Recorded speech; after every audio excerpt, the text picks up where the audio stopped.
right, everybody, what's going on? How are we doing today? How we doing?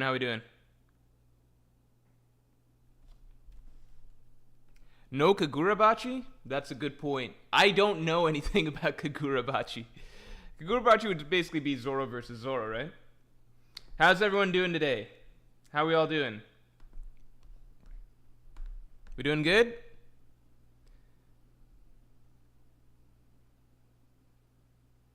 Crody.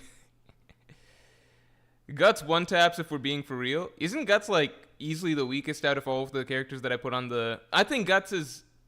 Lemin says, I missed my daughter's wedding for this. Alright, we got a couple supers to catch up on real quick. Linskov, thanks a lot. Morge, someone took my name and got mod. I'm a bit weirded out since Linskov is my actual name. I donate in Danish kroner. He used money. He used dollars. My Twitter, Linskov. Can I DM you with more details if necessary? Ah, fuck. Fuck. No. Do we have a... Ah, shit, man. Do we have a Linskov battle going on right now? Tom, welcome to the Yonko. Okay. Ah, shit. Okay. I don't know what the solution is to this situation. You are a member. You're a long time... Okay. We're gonna do some detective work right now. Guts gets one tap? Yeah, Guts... Unfortunately, unless Guts... If Guts was in the One Piece verse and he could, like, use hockey and stuff... Like, you know, it's just different. Guts just comes from, like, you know, a very, like, a universe where humans are essentially just humans, you know, for the most part. Like, they have some level of superhuman capabilities, but not really. For those of you who don't know what's going on right now, we've got a classic... case of identity theft, identity fraud, whatever you want to call it. It's a mystery caper. We're trying to identify who the real Linskov is. Are we certain that this Linskov is the correct Linskov? I think there's an easy way to find out. We're going to find out.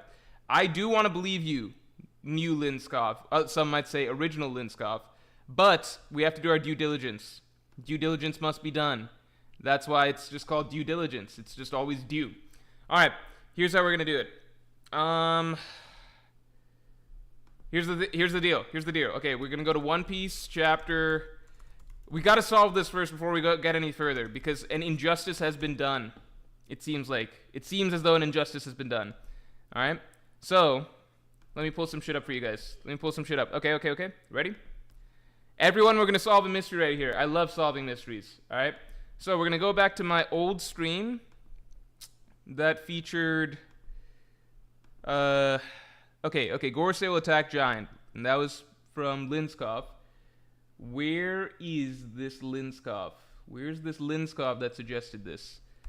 Where did this happen?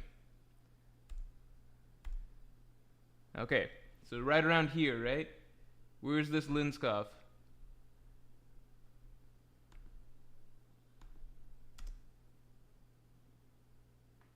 Where's this guy?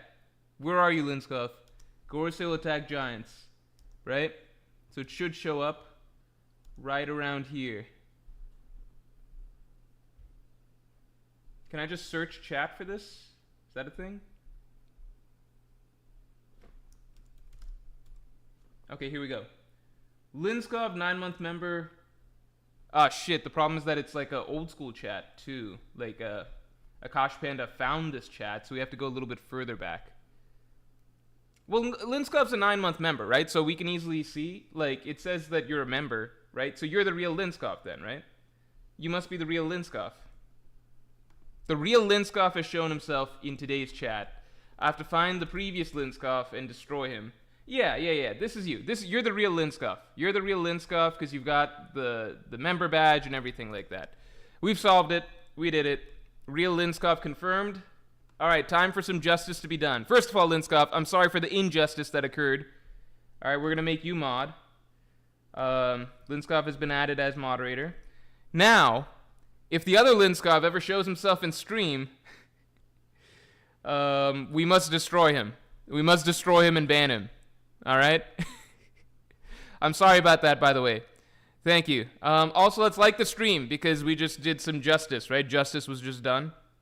Justice was enacted. Tom, sorry for interrupting before. Thank you for joining the Yonko tier. I appreciate the support. Watch out for the weekly podcasts that come out every Friday. Yeah. Nurgangi, thanks a lot. What do you think Zoro wanted from Vegapunk in 1062? In 1062? Oh, that I think Zoro fans overblew that in terms of some of them thought that he was like talking about his lineage or some information like that. In 1062, Linskov just not Linskov. Sorry, I'm mixing up words now. Zoro just wanted because they lost, like, the Straw Hats were the other half of the crew was just kidnapped essentially, or like not kidnapped, but they basically disappeared. So they're like, okay, you're gonna answer our questions because our friends are missing, right? That's pretty much it. Hey Vegapunk, we've got some demands and you're going to listen. Got that, right? They're just threatening him because their friends are missing. Nothing more to it than that. Morge justice. If I had a brand of justice, it would be unclear justice. I'd roll with that. LeMan, thanks for the 5. Morgie, I'm going to be in Ocean City next month. Are there any must-sees in the area? Thank you for any good recommendations. If you're in Ocean City... Is Fractured Prune still in Ocean City, or am I mixing that up? Fractured Prune, Ocean City. To be honest, I've only been in Ocean City once. Is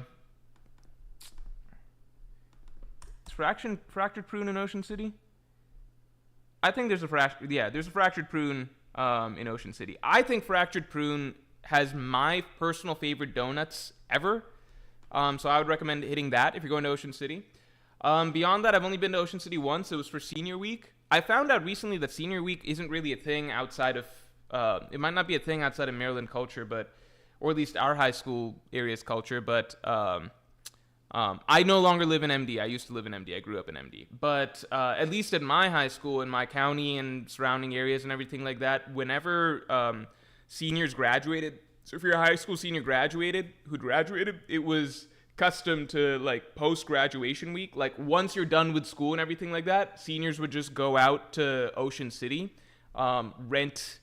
apartments or whatever for like a week, and this was called Senior Week. And it's not like an official school thing, it's quite the opposite. It's like seniors just like kind of like rite of passage. When you graduate, you leave high school, it's like, fuck, let's all go get fucked up in Ocean City for a week. So yeah, that would just happen, and that was fun. And that was the one time I went to Ocean City. Wade Turner says, now we have Senior Week in Oakland, California. Okay, so maybe it's a common thing. I've noticed that, like, lots of times if I bring it up with other groups of people, it turns out to be not as common, so I started to just assume maybe it was just a Maryland thing all along. Anyway, let's get the stream likes up to 100 real quick. Let's get the stream likes up to 100. Harms says Zoro versus current Don Krieg. Who's winning? Current Don Krieg, I would take Don Krieg. Like, come on now. Who knows how strong this man has gotten at this point in time. Current Don Krieg, it's hard to say. Because Don Krieg, even old school Don Krieg had Mihawk running for his life, right? By the end of the day. So, current Don Krieg, who knows the level that he's reached. It's hard to say. Akash Neogi says, Morge looking like the character from Vagabond. I hope a good character. I don't know what that means. I just got out of the shower, so that's why my hair is, all this. Love the wreck. I will be trying those donuts. They're my favorite donuts in the world. I think that they're great. Also, the first time that I got Venmo was I had to get Venmo. No, I might be mixing up the stories. Never mind. I know I got Venmo. We were at a donut place. I don't think it was Fractured Prune, though. I think that was too early for Venmo. But it was at a donut place. I was at a donut place with friends and we were figuring shit out. And that's when I got put onto Venmo. It was like, oh, just pay me back through Venmo. It's like, what? He's like, yeah, and if you sign up, then I get $5. I was like, okay. Hussam Hashmi, thanks a lot for the 5. Ancient Robot said Vegapunk at the end like he knew him, but how? Can the robot listen when turned off, or is some of Kuma's consciousness in there? Oh shit, you think that Vegapunk's... I've not heard that little theory before. Let's take a look at this shit. You think that Vegapunk's consciousness got put in the Ancient Robot? Man. That'd be kind of shitty of Vegapunk, wouldn't it? If it's like, I'll save your consciousness, Kuma. I'll put it in a giant robot bodyguard that'll protect my Denden Mushi instead of just putting it in something normal like like a human body or something like that or at least another body that's like similar to Kuma's, you know what I mean? That would be nice. That is interesting though. Hold on.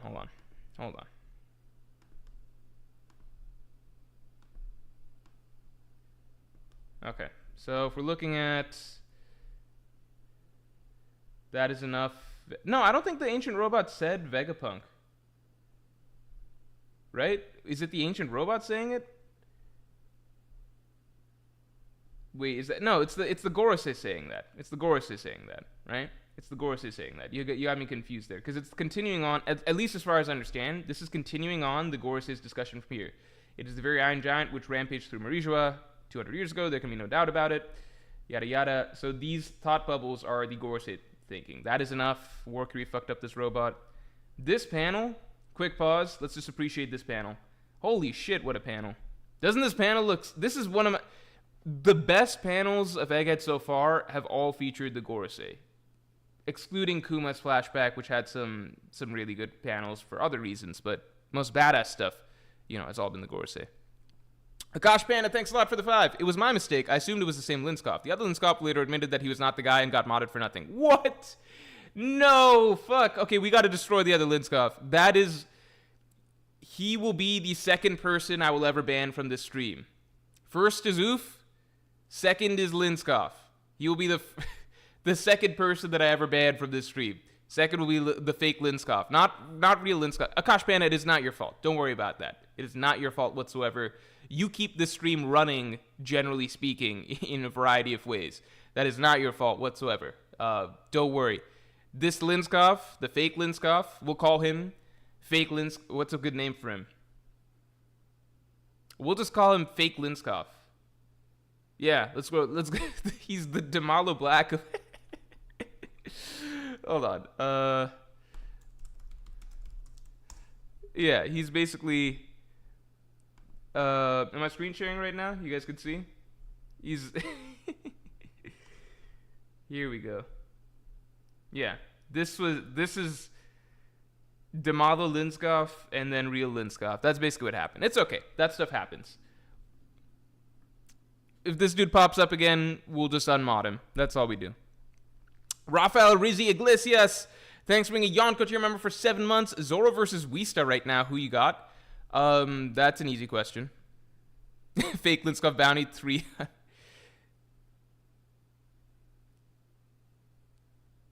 Akash Panda says, no, it's not his fault either. He claimed anything. Don't ban him. Okay, I guess it's not that big of a deal, right? As long as he's not running around being a terrible mod or something, like banning people for no reason or abusing his privileges.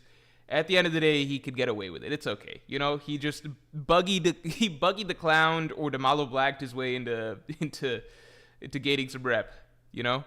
It is what it is.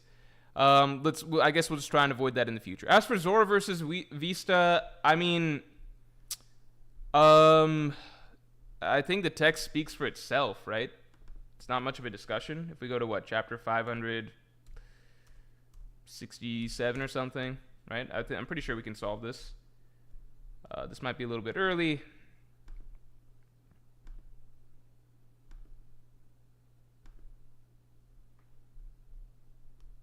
Like, I'm pretty sure we can figure this out, right? Here we go. So you got Vista. Lend him a hand. Leave it to me. All right. And then here they go. They're off. Right? I'm curious. How does this battle turn out? Let's see. I'm curious. How does it go? What's the conclusion to this duel? All right, the duel's still going. How's it going? Is it who's in charge? Who's winning? Who's winning? Let's find out. Let us postpone this match for the moment, Vista. That would seem to be most advantageous to both of us. Okay, so I guess it's a tie. All right, so the question is, do you think Zoro would fight Mihawk to a tie right now? I think Mihawk is stronger than Zoro at the moment. Ergo, Vista is probably stronger than Zoro at the moment. Kind of crazy, but it's just the way the world works. Yeah, he scored a point against Mihawk. It's just the way the world works. Vista made Mihawk run. He didn't make Mihawk run, I wouldn't say. I think that's an unfair description. They made each other run. It was a draw. It's not like Don Krieg made Mihawk run. Don Krieg, like, that's an example of Mihawk being outmatched, having to run away. Vihawk Mista, it was more even. They both had to run away for their own sakes, right? So that's pretty much it. Krieg did make it to the New World, though. Yeah, Krieg didn't just make it to the New World. He is currently running Pirate Island. If you go back to the latest we gotta look at Pirate Island and what's going on right there right now, right? And it's fairly clear there's no Blackbeard pirates in sight. This place is pretty much entirely run by Don Krieg and his crew now, right? Like this is their territory at this point. We don't know exactly what happened in the last several chapters, but Don Krieg, maybe Jin. If you underrate Don Krieg, I suppose it could have been Jin. But either Don Krieg or Jin was able to take control of Pirate Island, and basically they were able to take down a Yonko crew. So a lot has changed in the past several, off-screen chapters. Enough about this. Let's focus on what actually matters, which is we're going to pit Zoro against... Originally, the plan for this stream evolved a little bit. Also, let's get the stream likes up to 100 real quick. The plan for this stream evolved over time, as originally it was going to be the Straw Hats versus... How do I say this? Originally it was going to be Straw Hats versus, like, other characters in One Piece. Then it turned into, okay, well, what if it's Luffy versus other shonen protagonists? Then it turned into, okay, well, Zoro just had a good moment this last chapter, so what if we do Zoro versus other anime protagonists? And then we see how he does. So I'm kind of interested in this just because we kind of get to... I don't think we usually do power scaling against other series because I usually think it's dumb, but it can be fun to get into once in a while. Nerve and V-Maker, thanks to the 5. I don't think all the Straw Hats can be happy with their bounties at series end. Sanji will be unhappy if it's not higher than Zoro's and vice versa. No, because I think usually Sanji doesn't really care. Like, I mean, he does care about... I think Sanji's usually unhappy because, like, he's slighted in some... I don't think he's ever been, like, specifically upset that his bounty is... Hold on, let's actually take a quick look back, right, before I speak out of my ass. Here, hold on.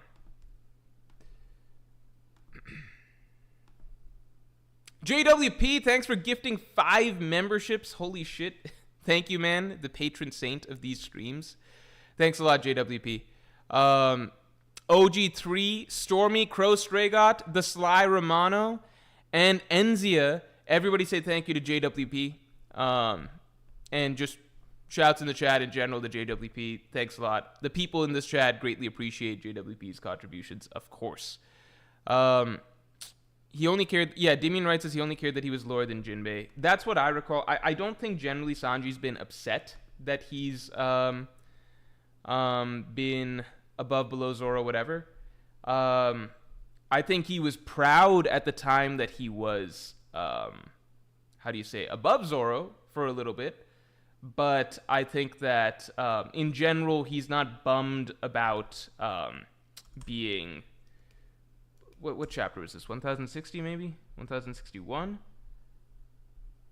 Where do we get the new bounties? Does anyone know the chapter we get new bounties? Was it earlier than this?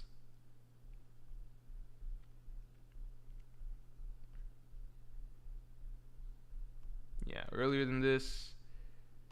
Maybe it was 1061, actually. Oh, no, we got to... Okay, cool.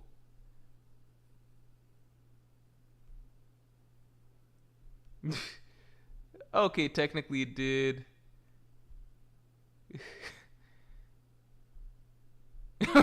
I forgot Frankie's is just the ship.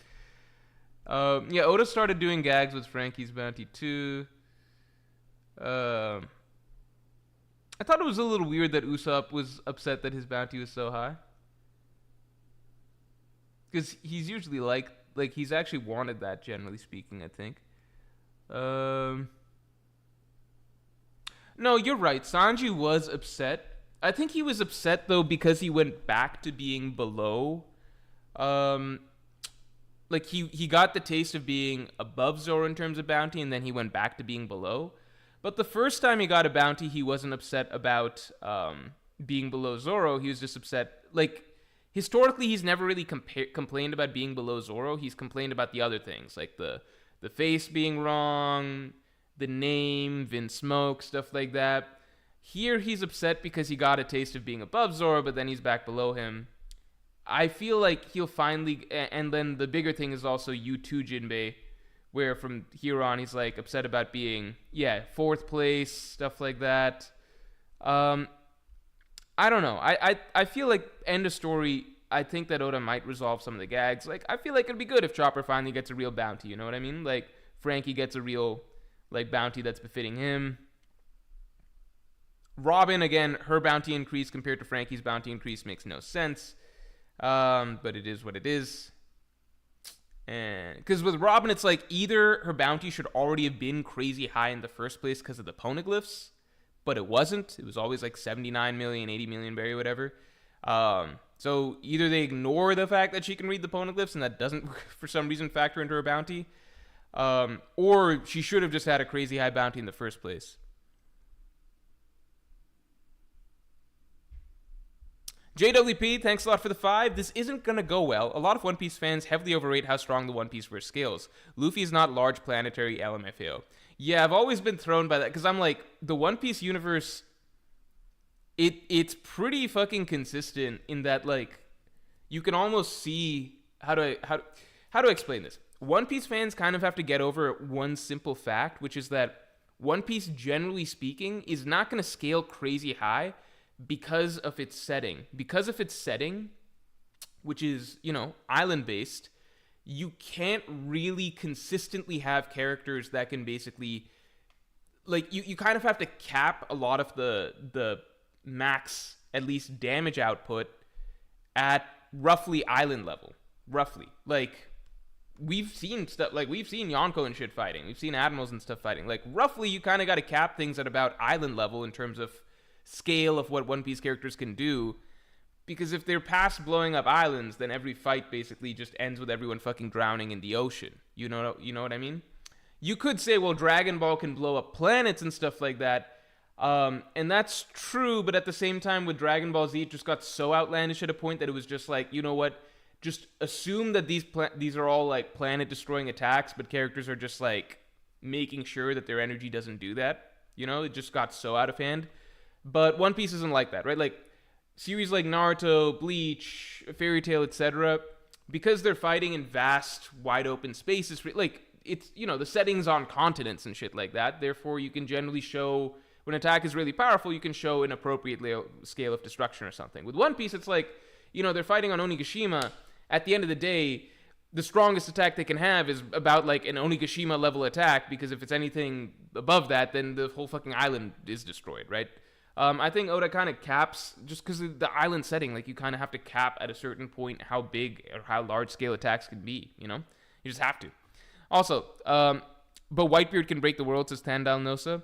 So I don't think he can literally do that, but that's actually a great example, right? That's actually a great example. If we go back to, like, what do you call? Probably like chapter 560 stuff. We were just there. I guess one chapter back. Yeah, like, even just seeing, like, when Whitebeard starts to go all out with his fruit, it nearly destroys the whole island, you know? It nearly does, it nearly fucks up the whole island. This is basically and Whitebeard is kind of where the destructive level of One Piece kind of tops out, right? The Gura Gura no Mi is hyped up as the most destructive, like, in terms of scale of destruction, the most large-scale destructive devil fruit, right? And it makes sense. Like, that's kind of where Oda's going to top out his series, because otherwise, if characters can just do shit like this all the time, then you can't really have fights, you know? Like, if every character's attacks are, like, roughly on this level, then the fucking Marineford, like, any island that they fight on is basically fucked right away. So even this alone nearly fucking ends the whole Marineford war, Whitebeard, when he does shit like that, right? So it kind of has to be brought back down to earth. So right here, we're already kind of seeing the top out of where Oda's generally going to have characters reach, right? If you go to other series, like, it's kind of unfair as a comparison, because it's like, Bleach, you have, like, Kenpachi low-diffing a character who can call down meteors that would make this entire island of Marineford look like basically, like, the size of this ship or something like that, you know what I mean? It's just a different scale. You know. Hey, that's mildly adequate, says, but even Sai and Chinjao can split continents? Listen, man, if you think Sai can genuinely split a continent, and that's not just hyperbole. I mean, we've seen what they do. We've seen Shinja breaking the ice continent. He's not breaking an ice continent. He's breaking he's breaking a large stretch of ice. That's all he's doing. You think Sai can actually break a continent? We've seen him do his move on Dressrosa, and we know how big it is. It's not continent breaking. Let's see. It's chapter 700, probably 774. No. Is the next one Sai? Nah, maybe I've got to go back slightly. Half and half, that's their battle. Here we go. This is going to be Sai. Sai, right? We know how strong Sai's attack is. It's about this strong. Let's see. Sai hits him.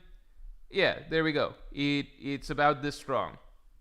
It can cause significant damage to like a mountain-sized rock formation, basically, right? It's just One Piece shit doesn't get that big. It fundamentally can't get that big. It just can't. That's not how the series is written. The goal is not for that like characters can like shoot nukes and stuff like that, like other series kind of get to. Crow Stray God, thanks to the 5. Zoro can't even make it halfway through in One Piece sword user gauntlet. Out of the 10 relatively strong sword users in One Piece, he's at like 7. You guys want to do that first? Top swordsman ranking in One Piece? Let's do that first and then see where we go from there. Let's do that first. Bunfagum, thanks for the 7. Senor Morge, even if Kuma doesn't die, is Egghead still top 5? If he never regains his memories, that would be almost more tragic than if he just died. I don't see how him never regaining his memories would be more tragic than if he just died, because if you die, then you also never regain your memories, but you also lose your life, which is just objectively worse.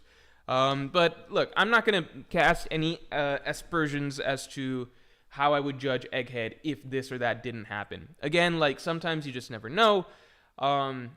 If you told me partway through Water 7 that, like, hey, they are basically all going to die, but the way that they survive is, like, the Going Merry comes to life and, like, sails itself across the ocean to pick them up and take them back home, and that's how they survive, basically, like, the entire Marine force basically about to obliterate them, I'd be like, well, that sounds stupid and bad. But you know what? It wasn't stupid and bad. It was actually really, really good. So, it's not the same, but, like, I'm just going to wait and see. What Oda does with Kuma, I don't know what he does with Kuma. What Oda does with Kuma is what he does with Kuma. Let's just wait and see.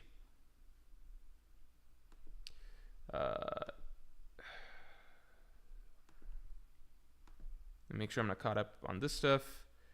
Ender Anami. Oh, wait, shit, I can see it here. Ender Anami, what's going on, man? Thank you for being a Pirate King tier member for 21 months.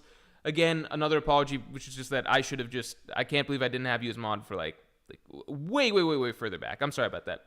Monthly reminder to finish Fire Punch. As a Zelda fan, what are your thoughts on the timeline? I hate the introduction of the three-way split timeline, only to disregard it afterwards. I prefer the two-way split. Okay, the three-way timeline is the dumbest... Okay, how to explain this? My peak as a Zelda fan was in high school. When I was in high school, like, I played all the 3D Zelda games. I was just really... Like, those were the only single-player video games I really played, so I really loved those. I would go to this site called zeldadungeon.net that had, like, just lots of, like, fun lore stuff and fun discussion stuff and, like, lists and topics and stuff that were Zelda-related. I just loved the series a lot. During that time, I really hated the fact that they were... I didn't even like the split timeline thing, but I was like, okay, it's cool. Like, it makes the most sense. So I made sense of the split timeline. The 3 timeline thing is stupid. I just think it's straight up stupid. Ever since that was introduced, I stopped caring. And I like the idea that a lot of people have softly suggested, which is that the newer games, Breath of the Wild and Tears of the Kingdom, that's like a newer timeline, essentially. Like, yeah, you can see traces of stuff from previous games included, but it's not... It seems so far removed that it's hard to piece together how it all works together. And so I prefer the idea that these games are their own thing with their own history practically, and the games essentially just pay homage in some sense to the idea of past legends having occurred that take some level of influence, where like the mythology sort of blurs together from previous series. So, you know, you can find armors and evidence of the past Zelda storylines, right, in the games, in Tears of the Kingdom, Breath of the Wild, etc. I like the idea that that stuff exists as like sort of including the mythology of those games, but with a sort of feel of like, yeah, these are legends in a sense, right? It doesn't have to tightly play into what the new timeline is. In terms of actual hard plot-based connections, Breath of the Wild and Tears of the Kingdom can be their own new thing. Do they actually connect back to the old timelines and stuff like that, or do they just pay homage to them? I think that's a question that almost doesn't need to be answered. Because I personally already view the old school Zelda games, pre-Breath of the Wild, as their own entity. And then I view everything new, Breath of the Wild, Tears of the Kingdom onwards, as its own entity. I think that's reflected in the game design choices as well, you know? Also, let's get the stream likes up to 100 real quick. And let me set this shit up. It's time to set shit up. First, we're going to do a quick ranking of Zoro compared to all of the other... Oh, we had a Zoro Gauntlet thing going here. Here, let me show you guys this. This is the type of shit... Let me just show you guys this. You guys are going to be so impressed. Alright? You guys are going to be very, very impressed. So this is the type of setup... Who can see this? You guys can see this?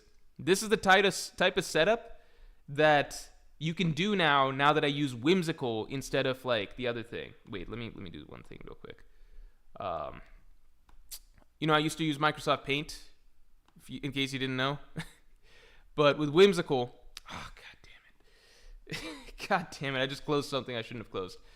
Hold on. With whimsical, I can create much more beautiful layouts. You know, visually, aesthetically pleasing layouts for you guys, for the people. And I'm someone that's very much stuck in my ways, but you know, I've changed. I've made changes for the sake of you all. For the people, I've made adjustments. So look at this. Can we appreciate this for a moment? Can we appreciate this? You guys see this? You can, like, these are the type of beautiful visual art pieces that can be produced with whimsical. Where, like, you see how clean this is?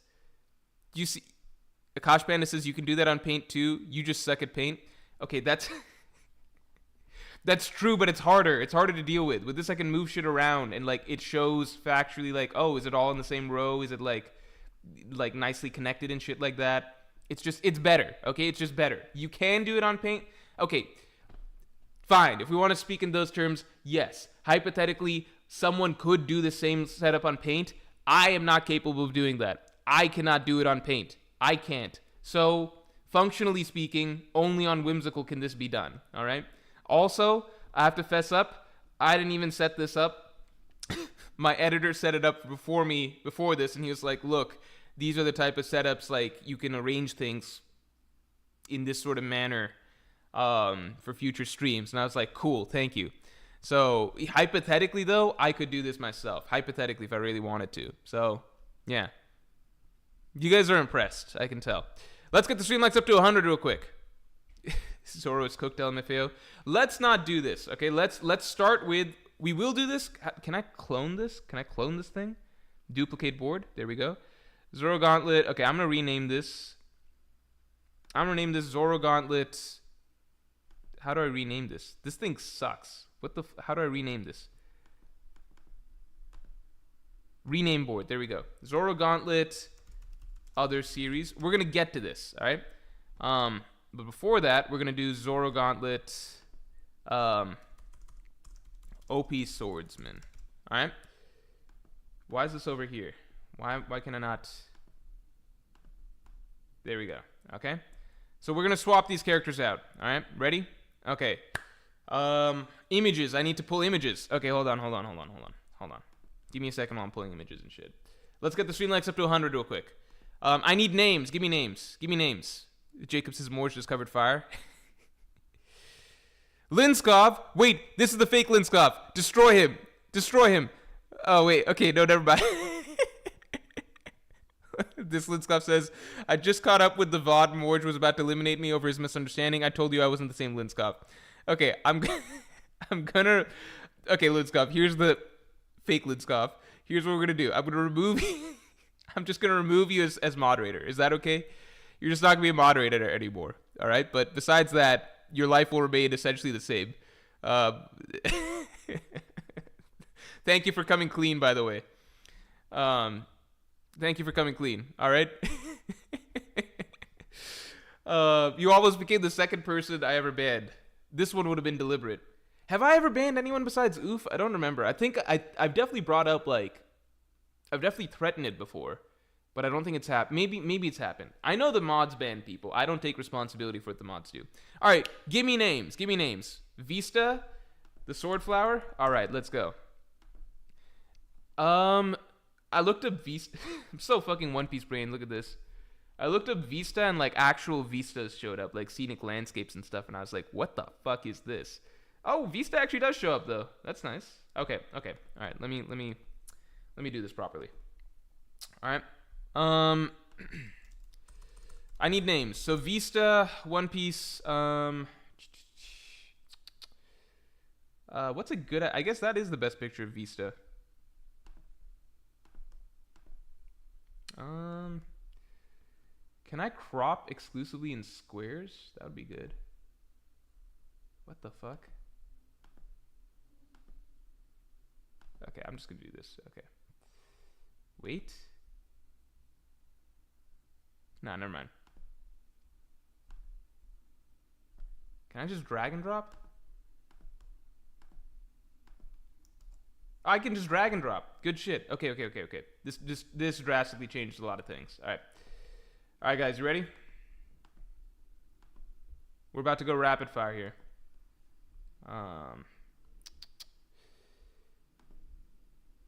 We're adding characters to the board. All right, let's get rid of these guys. Why is this not? Unselect this. Oh, okay, there we go. Ah, okay, it's because I'm on this thing. All right, so you're gone. Let's say Vista. Let me crop this to square. There we go. But my editor doesn't know you can do that. Okay, Vista, we're getting rid of all these guys. Everybody's gone. You're all out of here. Goodbye. We've got some new opponents. Akash Panda says, missed Caleb Cool Guy's membership. Oh, I'm sorry, Caleb Cool Guy. You should do this. Okay, Caleb Cool Guy, first of all, what level membership are you? What level membership is this? Oh, and Dick's so small, I pissed on my balls. Okay, hold on. And, okay, hold on. Let me try and find Caleb Cool Guy. Okay, Caleb Cool Guy, first of all, thanks for being a Yonko tier member for 14 months. You should do the Strats versus other anime crews. That would be interesting. Like Strats versus like Black Bulls or Strats versus like Konoha 11. Oh, the Strats would get massacred against the Konoha 11, wouldn't they? Would they? I don't know how Naruto's power scaling works. How would the Strats do against the Konoha 11? Would they actually do well? Maybe they do well. I feel like just Naruto, Sasuke, and I guess Sakura are really strong by the end, but I don't even know how they stack to One Piece characters, to be honest. So maybe, okay. You guys get what I'm saying. The Strats versus, like, Ichigo's squad. One thing I never liked about Ichigo's squad is that they just never felt like real friends to me. You know what's interesting? Random small side tangent, which is just that, like, Ichigo, if you look at like a lot of anime like Shonen Jump protagonists, right? Like Luffy, Naruto, Asta, like Hinata, like generally they're like Gon, they're more upbeat, effusive characters, right? Like they all fit this sort of mold that seems to be somewhat Goku inspired. Ichigo is the one like sullen, moody teenager of the bunch, right? And I actually liked Ichigo a lot. Ichigo is one of my favorite characters, period, in terms of Shonen Jump characters. I think I liked his abilities. I liked the fact that he was more serious, moody, edgy teenager, whatever. I like that. However, I will say that one of the consequences that comes of that is that I've always felt that, like, whereas, you know, One Piece and the Strats, they're all, like, really buddy-buddy and they feel like a family. Like, you know, Gon, Killua, they're, like, best friends. But Gon, Killua, Kurapika, Leorio, like, Hinata and the volleyball club. You know, Company 8 from Fire Force. These groups all feel like friendly. I feel like because Ichigo is the personality type that he is, it doesn't create that same sense of like he's more stiff. So I get that Ichigo and his squad all care about each other. I understand, like, you know, they invaded Soul Society to get Rukia back. They went to Hueco to get Orihime back. I get that factually they do those things, but I never feel like they're like buddy type. Like I can't imagine Ichigo and Uryu Ishida just like Ichigo, Ishida, Chad, Orihime just like hanging out at like in a spot or something like that as friends. You know what I mean? Like, they don't feel that same sort of vibe like that you get with the Straw Hats, you know? Like, it feels more like, yeah, we're friends because we're friends because we're all serious about, like, defending, like, like, one of our own when the time comes for that, or, like, you know, in battle we'll have other's backs, but you just don't get that same bubbly squad type vibe that you do with other series. And I think a lot of that comes down to the centerpiece of it, Ichigo, being not much of a people person in the first place, so you don't have that natural energy for the group. I think that's kind of interesting to think about. Also, do I think Edison, the best Vegapunk, is surviving Egghead? I'm going to be honest, I don't care about most of the Vegapunk. Like, I can't tell this guy from that guy. Personality-wise, I barely even care. The only ones that stand out to me, like, obviously the Stella is its own thing, but, like, I think Lilith kind of feels a bit distinct, and then York, obviously, as a result of York being, you know, fucking York, like, the traitor.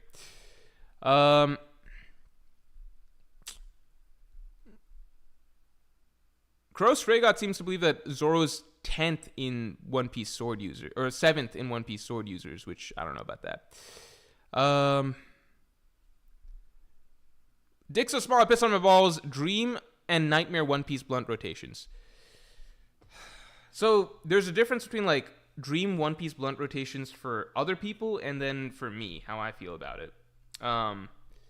For me, I'm gonna say my Dream blunt rotation, which might not be the same as a lot of other people's. My Dream blunt rotation would be probably something like, I prefer more low-key people. I think Robin would right there be in my Dream blunt rotation. I think she'd have a lot of interesting things to say. I think Mihawk would be cool to have in a blunt rotation. Again, I think just more, like, people who themselves will be a bit more... Because when I'm smoking, at least nowadays, usually I just want to relax. I don't even want to interact that much. So I think people who are not going to be... Like, I'm not going to have to feel like I have to be social with, but who might just, like, on their own, if they are going to talk, it's not going to be just, like, random shit. Like, they might have something interesting to say. So, Robin, Mihawk would be fun. Gorosei Saturn. I'm just kidding. Yeah, Robin, Mihawk would be fun. I think, I need probably one more to call it a rotation, right? Not two is enough for a rotation. Let's say that. Yeah, that's good enough. Come on, that's good enough. I could probably think of Shanks. Nah, Shanks is gonna be too chatty, probably. Whitebeard too chat. Yeah, One Piece characters are a lot of them fucking extroverted type characters who are gonna be probably annoying to smoke with. Let's just stop at Robin and Mihawk. Then Nightmare blunt rotation would probably be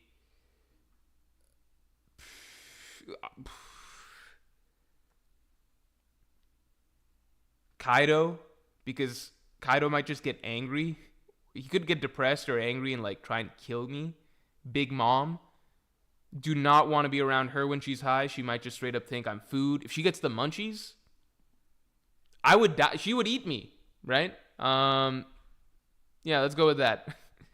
Skyland says, thanks for the 5. Ichigo is very relatable. I think him and Bleach with their symbolism is very overlooked. Symbolism is symbolism. Just having symbolism doesn't mean that much on its own. But I get that there's been a Bleach renaissance of, like, after a long era of people basically saying it's the shittiest out of the big three and one of the shittiest shonen in general. Now it's shifted more to a lot of people trying to say that Bleach is underappreciated, etc. I think the truth is somewhere in the middle. But as for Ichigo as a protagonist, I genuinely really like Ichigo was my favorite character in what do you call? Ichigo is my favorite character in Bleach. Like, I really liked Ichigo. One of the biggest things in Bleach that I enjoyed was like Ichigo himself was one of the biggest draws of Bleach to me because I liked that protagonist. At least at that age, what I connected with, I just liked that protagonist type a lot. Ichigo is also, like, I'm also not, like, organically a person that's like a Luffy or a Naruto or something like that. I'm not saying I'm like Ichigo, but yeah, like I'd say my tendencies would be more towards someone like that. I could imagine myself, right? Like shonen's just fantasy stuff, right? You're latching on to characters that you kind of vibe with in a sense. I really liked Ichigo's vibe. I liked the dark, cool swordsman aesthetic. And I thought his Bankai was like, to date, Ichigo's Bankai is like the coolest. It might how do I say this? Ichigo's Bankai might be my favorite, like, form or just like anime, like, concept, period. Even though it's simple, I just like the simplicity of it. I like the idea of, like, the look, the idea that, like, it's this hyper efficient Bankai that's like grants super speed and like this fast movement and swordsmanship and stuff, but then also has this really badass finishing move. I just like, there's a lot that I really like about Ichigo's Bankai and how it sharply contrasted to other Bankai we're getting in the show. I think what made me like slowly dislike it is just that he started getting his ass kicked in Bankai consistently. He gets one win in Bankai, and then after that it's just trash. After that it's basically like Ichigo goes Bankai is basically like just to keep up with any other character's like base move set, while every other character, they actually save their Bankai and even their fucking Shikai for like actually big deal type shit. So after a bit, I started not enjoying the Bankai as much. I liked Soul Society remains my favorite Bleach arc for a lot of reasons, but one of the reasons was also just like I enjoyed the progression we kind of got to see from Ichigo over the course of that arc, all culminating in that Bankai, which remains to me my favorite transformation in anime and manga, most likely. It's hurt by its future usage, right? But for its time, I really, really like that. I think one of the reasons I didn't like Bleach as much as time went on, even like when I was at an age where I wasn't as critical of writing, I just kind of knew like I didn't like this, didn't like that, didn't like this flow of the story, didn't like the way things were developing, etc. Was just I started to slowly feel like, I don't know, Ichigo felt like kind of like a punching bag in a lot of ways for a lot of part of the story, at least in the Hueco Mundo Arrancar section. I felt like a lot of his improvements and training didn't really pay off in a lot of ways. I don't know. I started getting annoyed with him as a protagonist. And then obviously at the end of the day, he gets the big win. He defeats Aizen and everything like that. But even that felt like very rushed and very quick for me, and kind of out of the blue. At least compared to Soul Society, where I felt there was a lot more build up to his final power up, and like I don't know, it's just small stuff, but you know. Wade Turner says 1,000-Year Blood War is best Bleach arc. I mean, it depends. In the anime, it's good. It's like a fucking work of art, in my opinion. In the anime, it's phenomenal. It is truly phenomenal. In the original manga writing, it is not only one of the worst. It's not only the worst Bleach arc easily. It is the worst final arc of any series I've ever read, except for Yu Yu Hakusho. And even then, at least Yu Yu Hakusho had some good writing before the way it like abruptly ended. And it's like one of the worst shonen arcs that I've ever read. So it depends what you mean by that.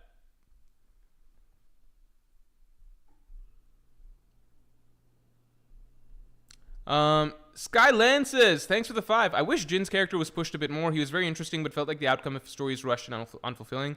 That's how I felt about a lot of the post-Soul Society stuff. In Soul Society, I felt like every plot thread, every character that was used, etc., it was very interesting and led to something. Hueco Mundo, Arrancar, that whole saga, I just felt like a lot of it was, I don't know.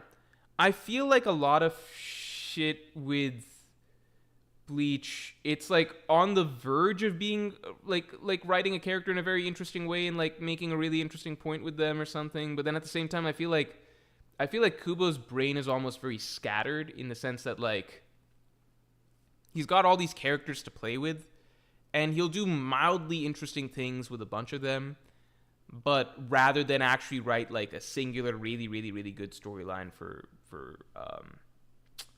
specific ones. Does that make sense? Like, you know, like Hisagi will get a cool, like we don't read about Hisagi almost ever at all. He's just this random side character, and then like we're getting a fight for him, and it's like kind of a cool, interesting fight, and then that's pretty much it for Hisagi. And like you can say, well, the way his story develops after that, it's like in the background, it's like still interesting, and it's just I don't know. I don't know. Like Bleach is like, to me, Bleach is a lot of surface level cool. It's a lot of like, especially with its number of characters and everything. I think it's a lot of quantity over quality. It's a lot of surface level cool. It's a lot of like cool ideas thrown in. Ultimately, I think it makes for really good fights in lots of ways. But I'm never gonna think it's like a well-written story or series. Linskov, thanks for being a Pirate King tier member for 5 months. Hey, fake Lins. All right, Linskov wants to talk to fake Linskov. Hey, fake Linskov here, reminiscing about time as mod was short-lived. Wait, what? I'm so fucking confused. Hey, wait, what? You've been a pirate? Wait. Hold on. Wait, fake Linskov, I didn't realize that you've been a Pirate King tier member for 5 months. I should have seen, I saw it next to your name, actually, now that I'm thinking about it. Reminiscing about time as mod was short-lived, should have kept me as mod or let chat vote. Reminder, watch Summertime Rendering, best mystery anime ever. Play One Piece quiz game. All right, you know what? I'm done with this. Okay, fake Linskov, okay, you know what? Here's the deal. You're back as mod. You're back as mod, because now I feel harsh, and you do normally support you support the channel, etc. That's not to say every Pirate King tier member is automatically a mod. It's just, it doesn't matter anymore, okay? It doesn't matter anymore, all right? Fake Linskov and real Linskov, from here on out, do you guys know the story of the snitches? All right.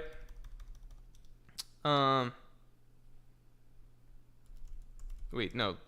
Dr. Seuss snitches, right? Dr. Seuss snitches, all right? Who here knows the story of the snitches? Who knows the snitches? Huh? It's a good-ass story, all right? Who knows the snitches story? Does anyone know the snitches story?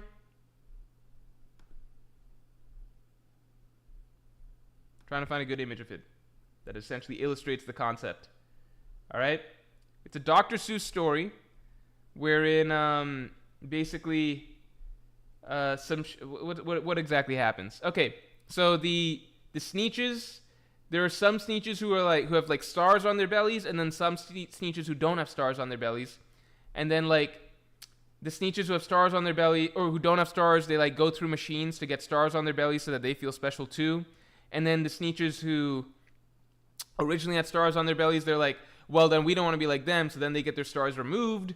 But then it just creates a cycle of snitches just like adding stars, taking off stars, etc. You guys get what I'm saying? The point is, the setup doesn't matter, okay? By the end of the story, by the end of this snitches story, what they realize is that it doesn't matter who originally had stars or who didn't have stars or who originally was what, all right? At the end of the day, no one can tell. So it doesn't actually matter at the end of the day. So from here on out, I don't know who the real Linskov is, who the fake Linskov is. It doesn't matter. You both get stars on your belly. You both get the wrench, all right? That's it, all right? That's it. Okay, there's no moral to the story, because it's not even actually related too well to what the snitches story was about in Dr. Seuss terms, but this is how I'm thinking of it now, okay? It doesn't matter. You both now have stars. I don't know who had stars originally or who deserves the stars. You both now have stars on your belly. You're both equal snitches, okay? Although the Linskov that got the prediction correct is obviously the more the more deserving Linskov, but that's its own separate thing. It doesn't matter. All right? Okay. All right.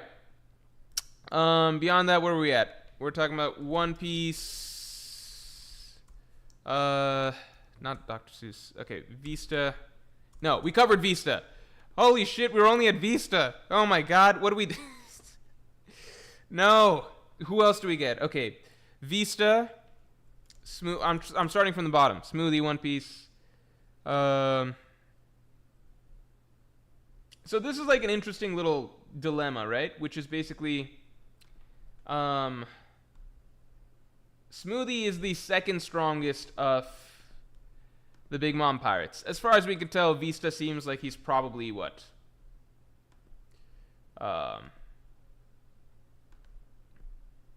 He's probably third, right? After Marco and Josu, right? Wait, this should be same size. Okay, there we go. Right, Vista should probably be third after Marco and Josu, right? Um.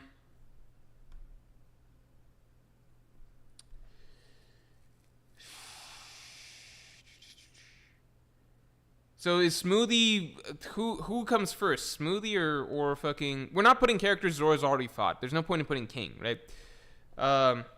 Smoothie or Vista stronger?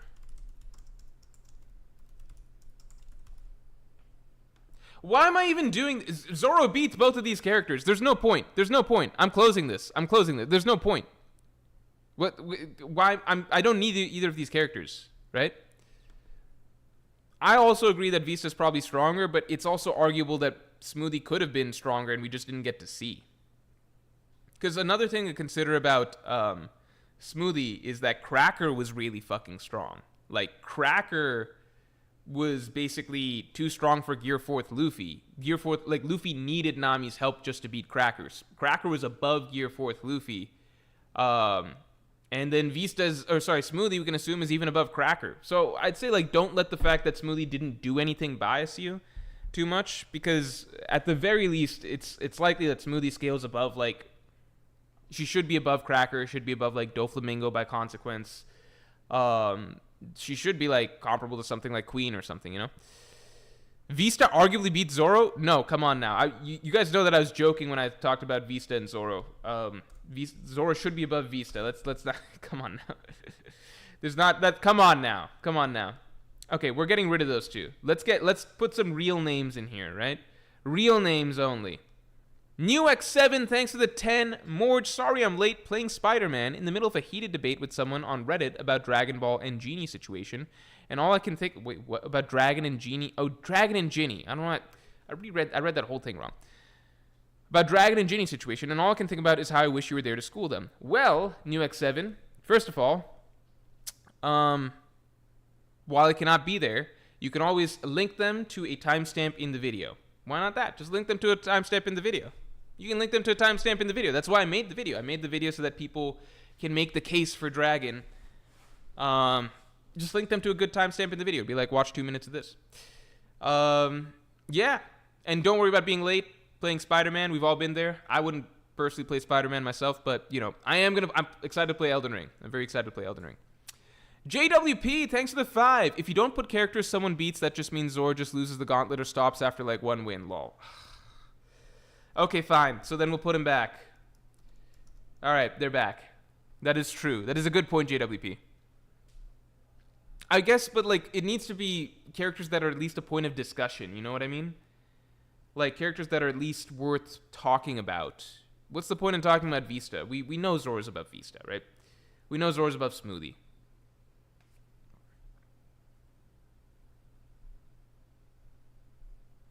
Bunfagum, thanks a lot for the 7. Morge Databook states that Vista fought on equal terms with Mihawk. Please respect him. Zoro is nowhere near Mihawk yet.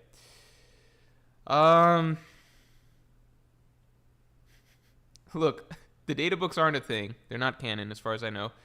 But I feel like I shouldn't have to argue whether or not Zoro beats Vista, right? Isn't it just accepted? I don't know how serious people are being right now, unfortunately. Crow Stray God. Okay, here we go. This is better. This is better. Crow Stray God. Everyone shouts to Crow Stray God. He's actually giving me a list. Shiryu. This is actually a good ass list. This is stuff to discuss. This is stuff we can talk about now. Shiryu. Here we go. Now we're cooking with whatever. Oil, fire. We got Shiryu in here.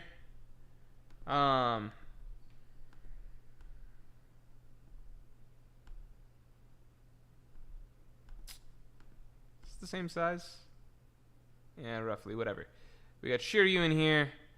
We got Rayleigh. Rayleigh's a great discussion point. Rayleigh's a great discussion point.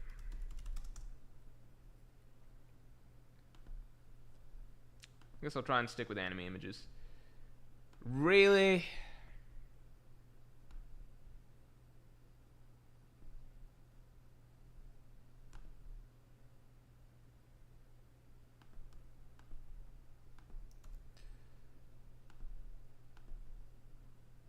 Notice that I'm making these all squares so that it fits, you know? It fits a certain look.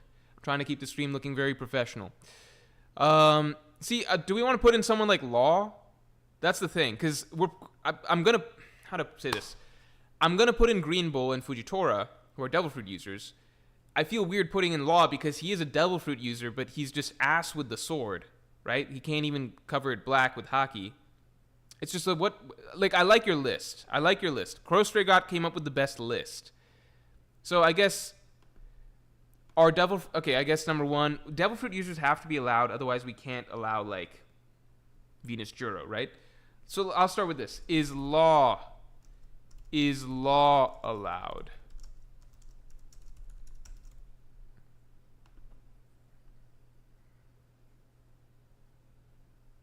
X-Ray God putting the stream back on track, says Ender Anami. Yes, I agree.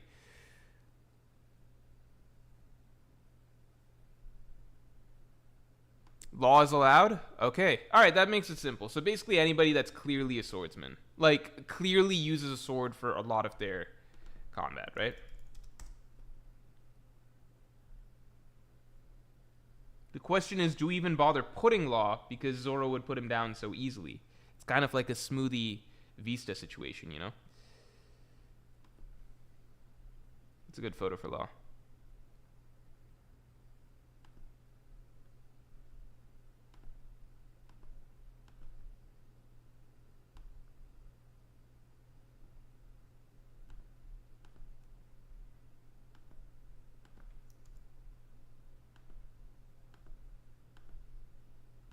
Okay, I gotta do some rearranging here. I'm just gonna get rid of Smoothie and Vista, I'm sorry. There's just no point. What the hell's happening here? Okay. There's just no point. Law, I think, is gonna be above Shiryu, right?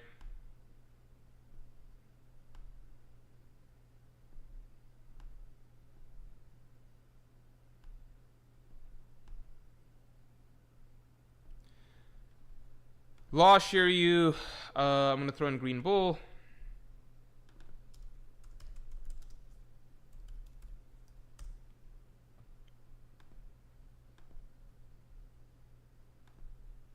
Green Bull, Fujitora.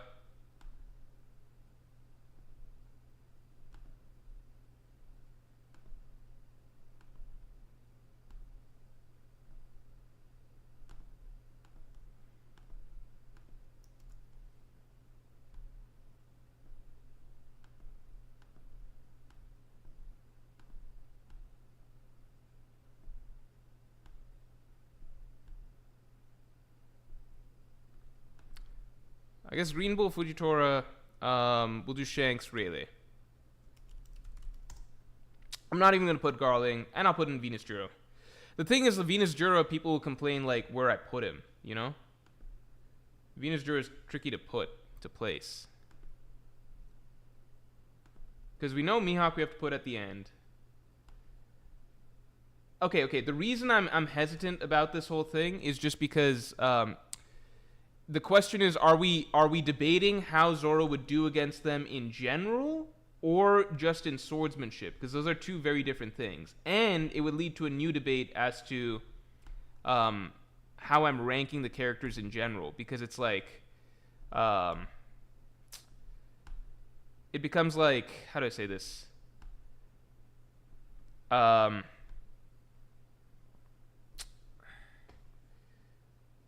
It becomes like some people are going to say that Shanks is above Mihawk, you know?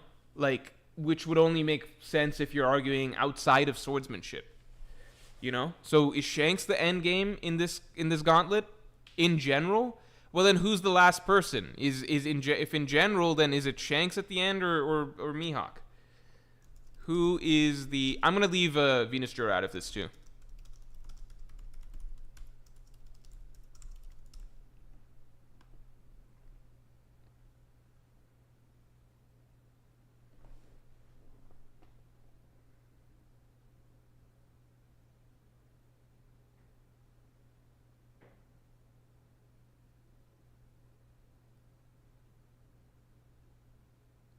Okay, so Mihawk is the end of the gauntlet. Okay, so Mihawk is the end of the gauntlet. That's what I'm seeing here. I'm going to ask you guys another question. Okay?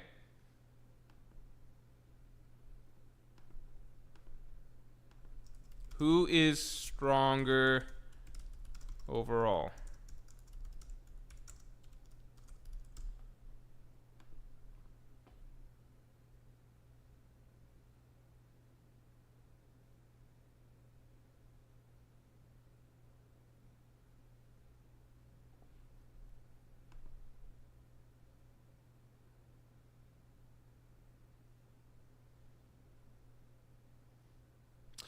Right. So, listen, you logically inconsistent motherfuckers. I want you guys to walk through this little train of decision making, okay? When I ask one, right? First question is this going to be based just on swordsmanship? Like just fighting with swords, right? That we're ranking this, or their general abilities, right? You all told me their general abilities. It's like, okay, then who's at the end of the gauntlet? You guys tell me Mihawk's at the end of the gauntlet. So that means you guys are saying that you think that in terms of general abilities, everything included, Mihawk should be above Shanks, correct? Then I give you a poll saying, okay, in terms of general abilities, who's first? Mihawk or Shanks? Who's stronger? You say Shanks. Who is at the end of the gauntlet? Let me ask you guys this one more time, all right? Who is at the end of the gauntlet, you idiots? This needs to be consistent.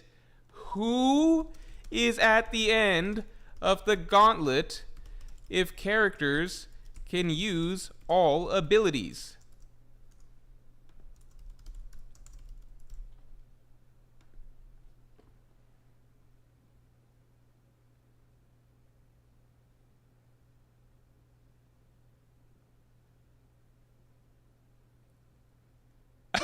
I'm gonna flip something.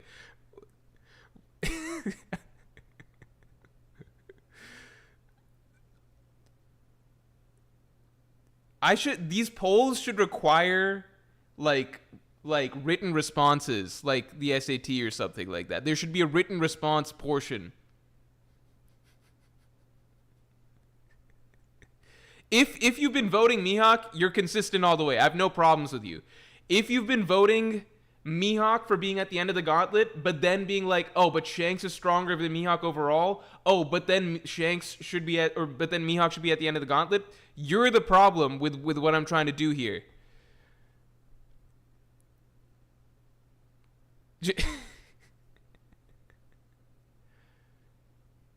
I don't even know what to say now. It's still basically a 50-50 split. It's 52 Shanks, 48 Mihawk.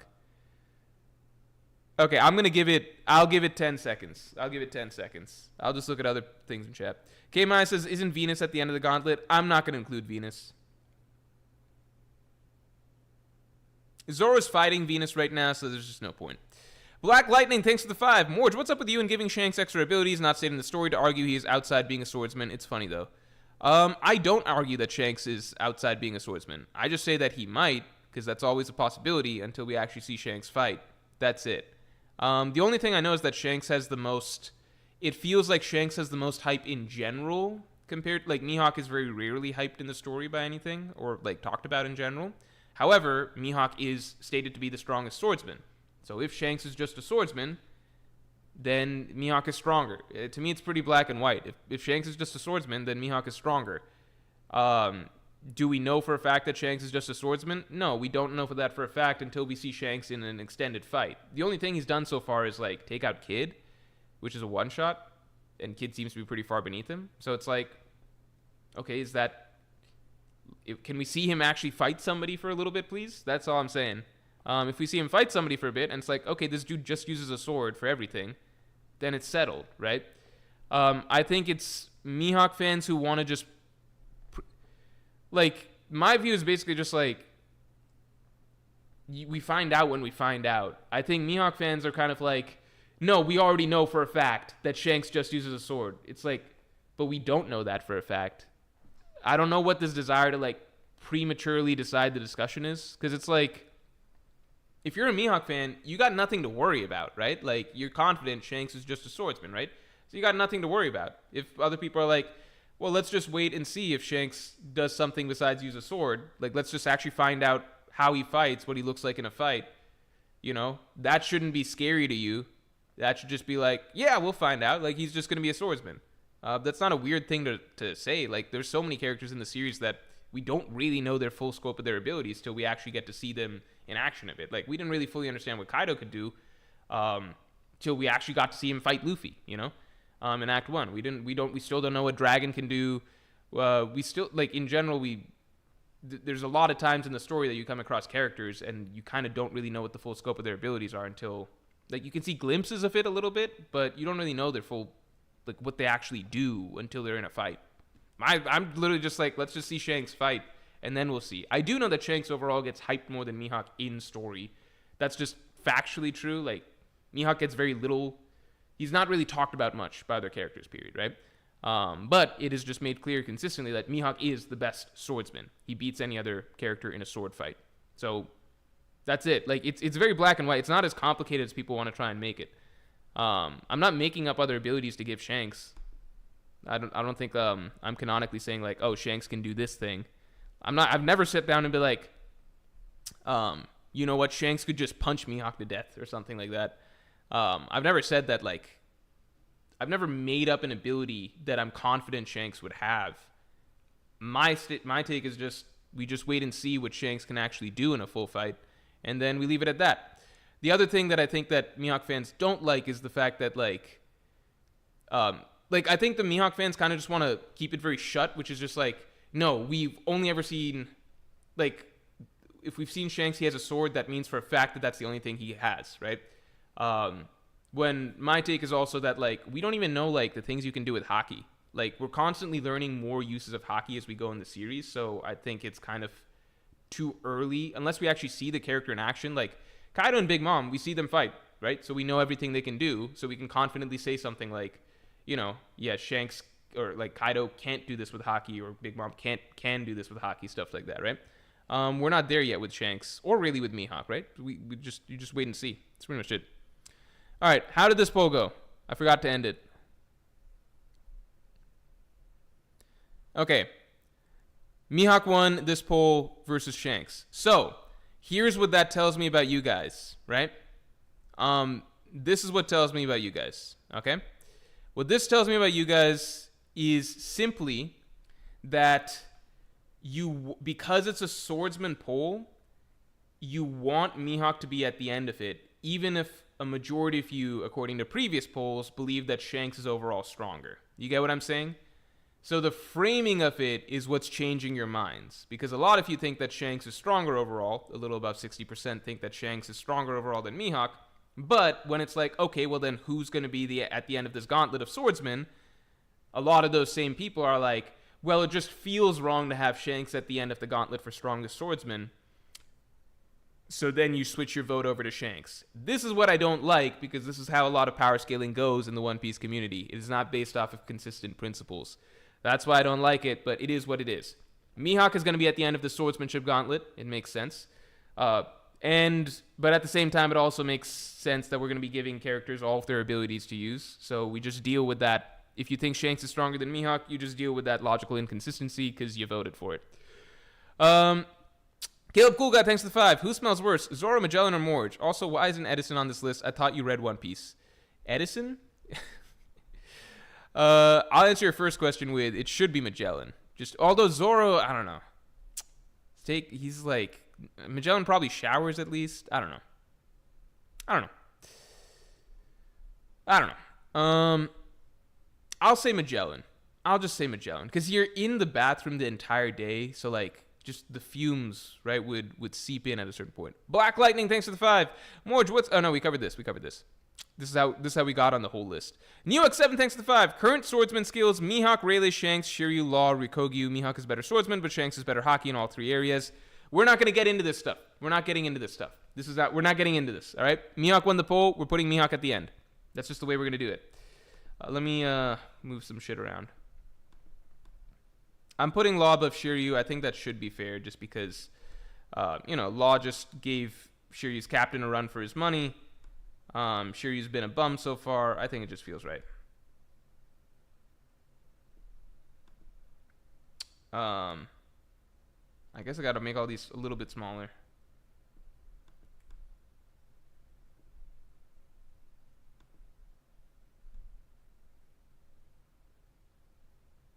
Wait, did I not make this a square? Is this a square? Make this a square. Alright, whatever.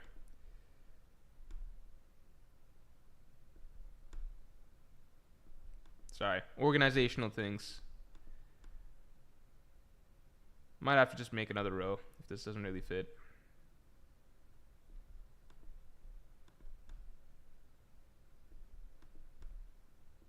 Alright. Fuck, why is Green Bull so low quality? It doesn't matter. Doesn't matter. Green Bull deserves to be low quality.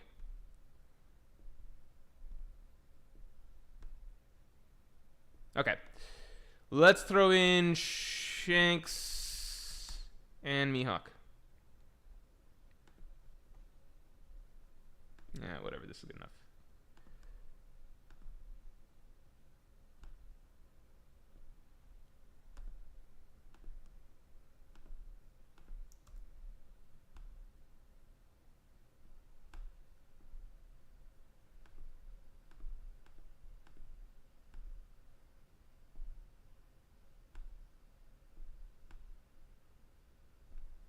Okay. Ace, but come back. Thanks for the 5. Hey, Mord. Hi, Mord. You're welcome for the 5. Thank you. Use your future site. Check out Kengan Ashura / Omega if you like Baki. Also, where do you think Hunter x Hunter is going with the upcoming chapter batch? Ooh, wait, this is juicy shit. So, first of all, isn't there like a Netflix special that just came out of like Kengan Ashura versus Baki? I like Baki to some degree for the ridiculousness. So I don't know if Kengan Ashura is going to have that in the same quality. I thought I would dislike Baki for the ridiculousness, but, you know, it became endearing. There's no series quite... Like, Baki is kind of like the stupidity of JoJo's, but just, like, even a little... Like, where JoJo's kind of toes the line, Baki just crosses it, in my opinion. It's just... it's just... I don't know. As for where Hunter x Hunter goes with... I might check out Kengan Ashura, though. I might check out that special. The Baki versus Ashura thing. As for Hunter x Hunter, where it goes with the recent chapters, I think that we stay below deck. I don't want to spoil for people, but I think we stay below deck for a while, which is unfortunate to me because I don't personally enjoy the below deck stuff too much, but I think we just have to... We're just going to be there for a minute. The below deck stuff, I think, is... Because I think the author has like a really good setup as is without. I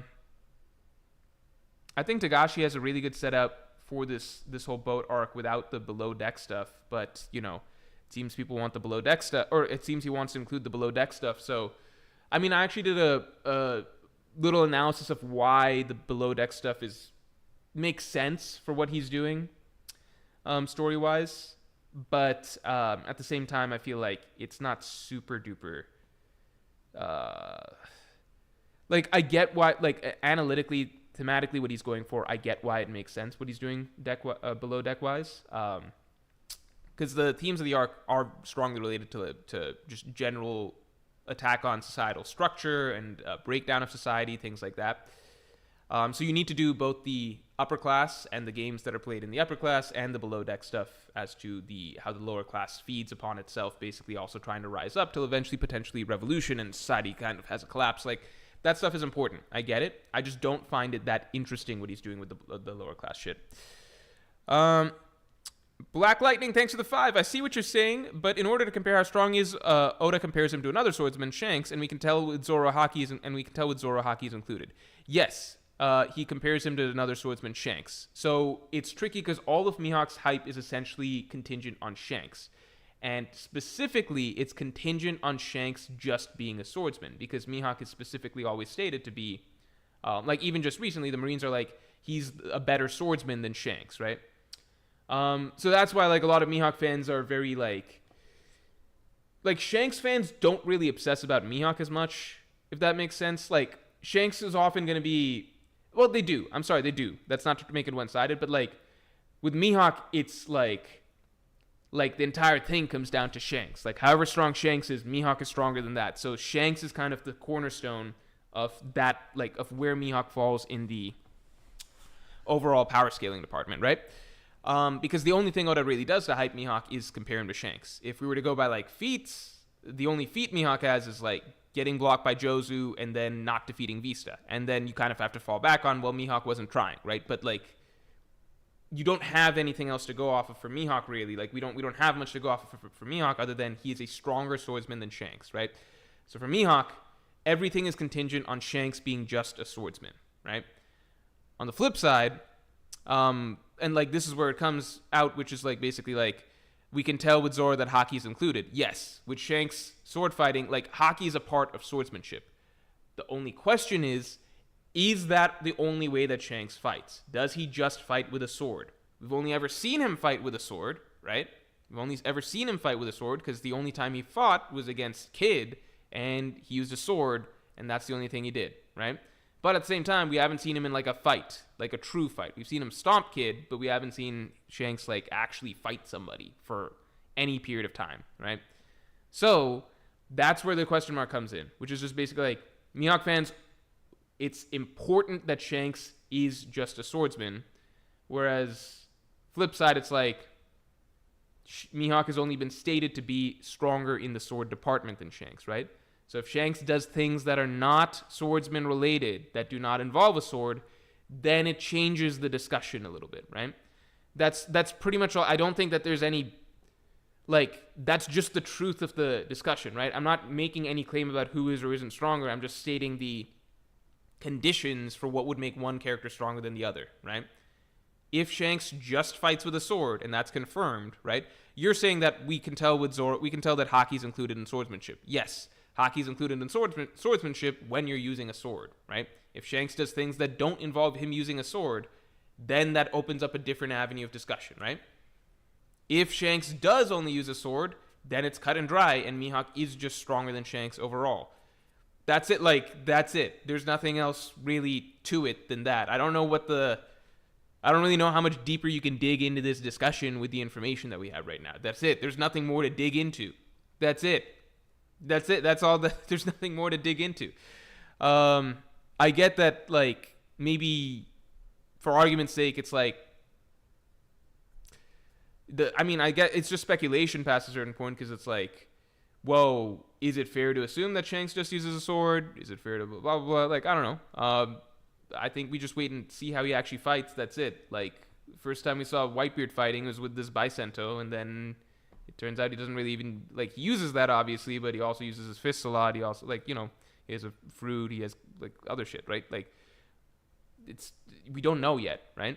Ben Beckman, the first time we saw him, he uses a gun, right? Now it turns out that he used a sword to cut off Kid's arm, right? Like, we don't know how these characters fight, really, if we're just seeing, like, a little bit of them. We kind of got to wait and see how they fight. That's it. We know that if they're both fighting with a sword, then Mihawk wins, right? That's what we know. Matt, thanks for being a Pirate King tier member for 3 months. Water, earth, fire, air. Only Shanks, master of all 4 hockey elements, could stop Mihawk, but when the world needed him most, he didn't have enough arms left to prove it. Joking, I don't really care about this. That is funny, though. Multi-2 Terminator, thanks for the 5. Do you think any named Marines will defect and join the Revolutionaries and not join Sword? Do I think any named Marines will defect and join the Revolutionaries and not join Sword? Do I think any named Marines will defect and join the Revolutionaries and not join Sword? Only if Sword itself joins up with the Revolutionaries. Outside of that, I imagine that they would all join up with Sword, personally. You know? Also, let's get the stream likes up to 200 real quick. Gosh, Panda saying more, just put them horizontally, you'll have more space. Yeah, just put so much effort into doing it this way. I feel like horizontally makes more sense space-wise, but then we're going to be, like, how do I say this? Horizontal makes more sense space-wise, but, like, we're going to be writing stuff like high diff, low diff, etc. I think that looks a little bit uglier going horizontally because it just looks like one long, continuous, like, sentence practically, if that makes sense, versus writing here like high diff, low diff, etc. It's you know, you can write out text and it's going down rows, and text I think just generally flows better going down rows rather than going all in one continuous string from left to right. But I do understand what you're saying. Bunfagum, thanks for the 7. Senior Morge, you don't know everything. Why do you have Shanks rated than Mihawk right now beyond Portrayal? You should also let us vote for each round. Why do I have Shanks above Mihawk right now beyond Portrayal? I am perfectly fine being wrong on the Shanks versus Mihawk thing. People don't... How to explain this? I used to confidently even say I liked Mihawk better than Shanks. I don't feel that way now, literally just because I feel like Mihawk fans have become, like, just... It's hard to sometimes separate... I will let you guys vote for each round, by the way. This can be chat voted. It's hard to separate when, like fans become so obsessive to a certain... Like, you should just like characters for liking characters, but fandoms can really affect things to a certain point. Like, if I liked Gojo as a character, and then eventually the fandom started really annoying me, and it became hard to root for Gojo. At some point, I do think I shifted over from liking Mihawk better to liking Shanks better, being neutral. Mihawk is the character type that I prefer to Shanks, and I think his design, they don't do much either way, in terms of presence in the story, but there's just, to me, there's always more of a cool factor to Mihawk. I just preferred the character. Now I'm kind of sick of his fans, basically, because you hear the fans talk about, Mihawk being above Whitebeard, being above Roger, being the strongest pirate in history. It's just I don't think Oda is doing anything in the story to try and suggest that Mihawk is, stronger than Roger or stronger than Whitebeard.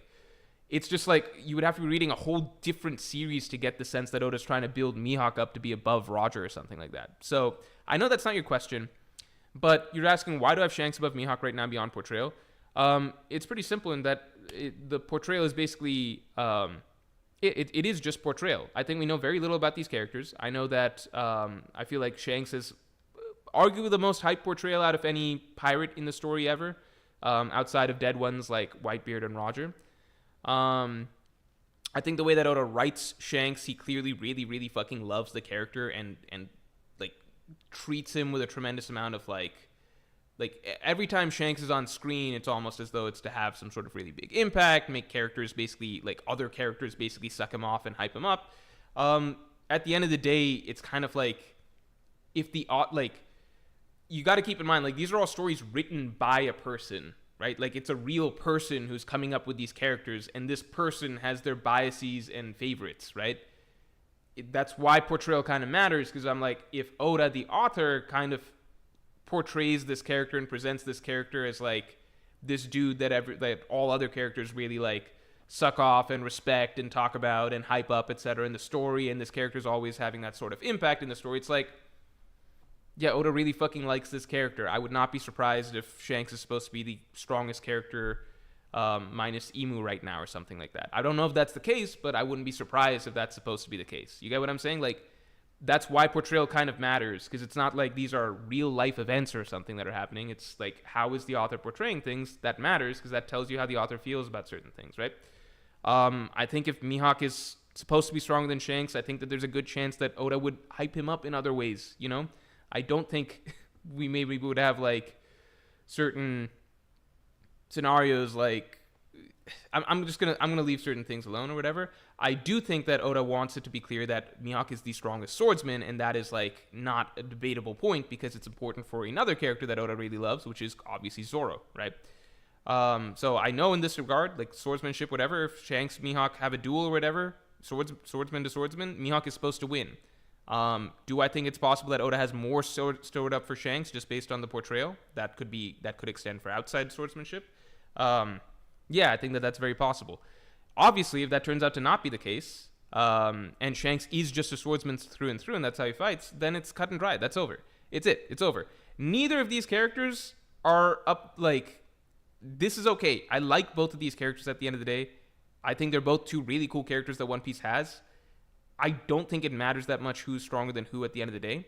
If you're to ask me, my honest opinion reading the story, no, I didn't wrap Marineford and think, yeah, Oda definitely wants us to feel like the dude that came and stopped the war is below me. It just didn't feel that way when I'm reading the story. It doesn't feel that way every time Shanks is coming up on stream. That's it. I still think it's entirely possible Mihawk is stronger, but in terms of portrayal, which is a thing that matters in storytelling because it's coming from an author's brain and how he wants to express certain things about his characters, that stuff does matter, you know?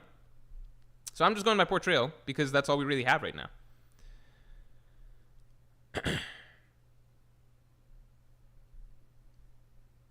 The Low Man, thanks for the 5. Mihawk is overall stronger than Shanks because when Oda says Mihawk is the strongest swordsman, he's not referring to a sword fight, but a regular fight.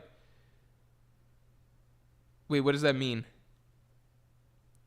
I don't get what that means. Because when Oda says Mihawk is strongest swordsman, he's not referring to a sword fight, but a regular fight. Wait, what? Wouldn't that be a sword fight?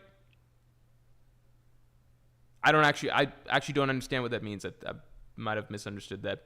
Newx7, thanks for the 10. Morge, watching old Morge Unleashed videos last night and LMAO, especially with the Morge in Time, Jay's Mod, and Isoni.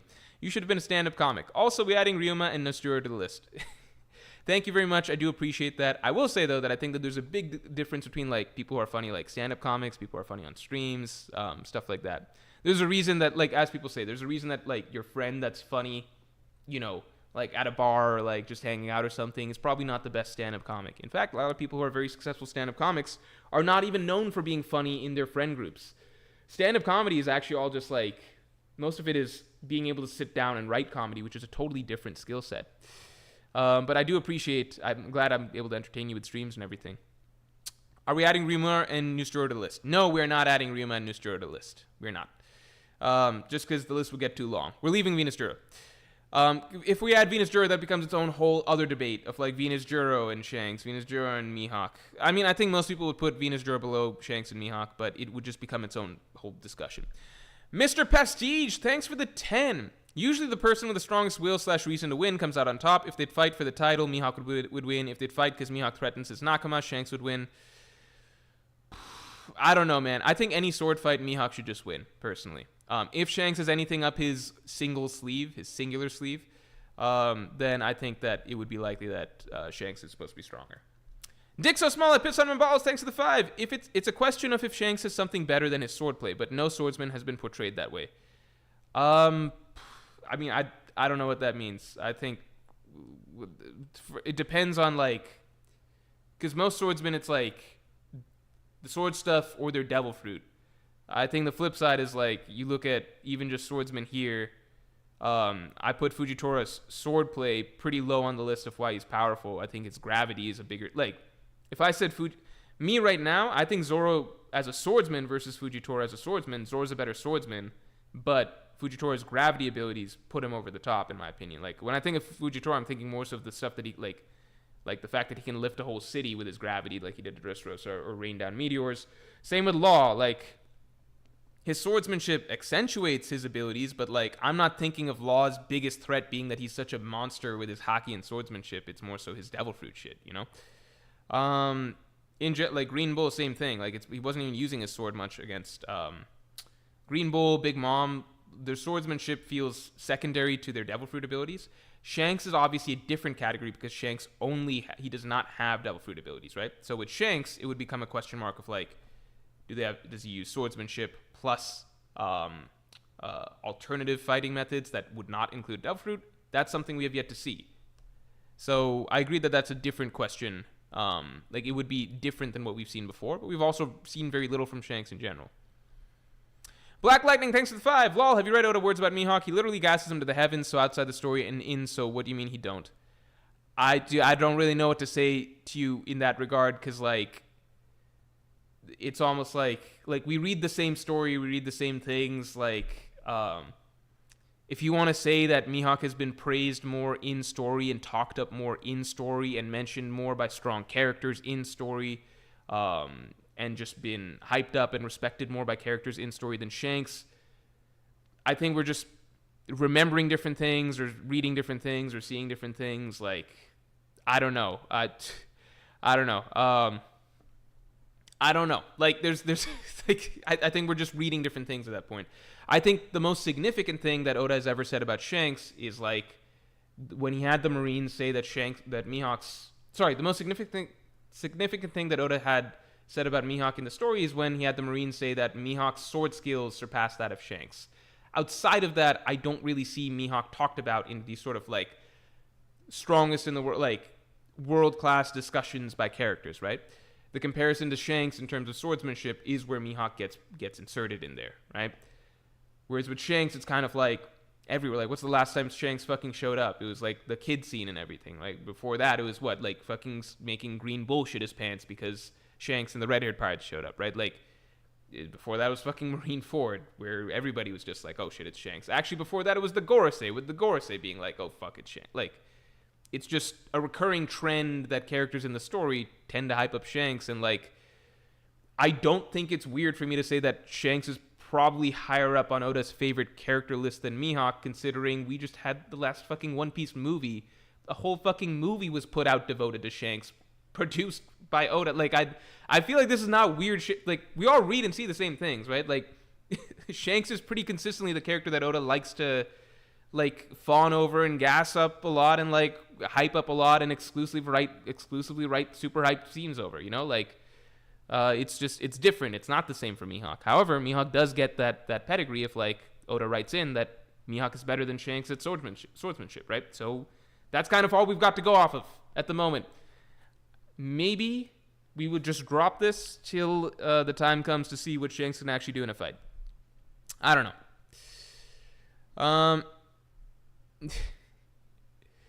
I don't know. Young Smoky VP17, thank you for the 20. Just here for the toxic Shanks versus Mihawk debate, Team Shanks. Also, I can't wait till Zoro faces the Botasi, the Manslayer, Rurouni Kenshin. Lastly, Shanks greater than Mihawk. At this point, we're probably sticking with this run for the Gauntlet thing. At this point. Let's see if we get back to the other one. Let's see. Isn't Rurouni Kenshin more, like, grounded in its swordsmanship abilities? Lucky Man, thanks for the 2. How strong do you think Prime Ryuma is? I think Prime Ryuma is stronger than probably any character alive today sans Imu, I think.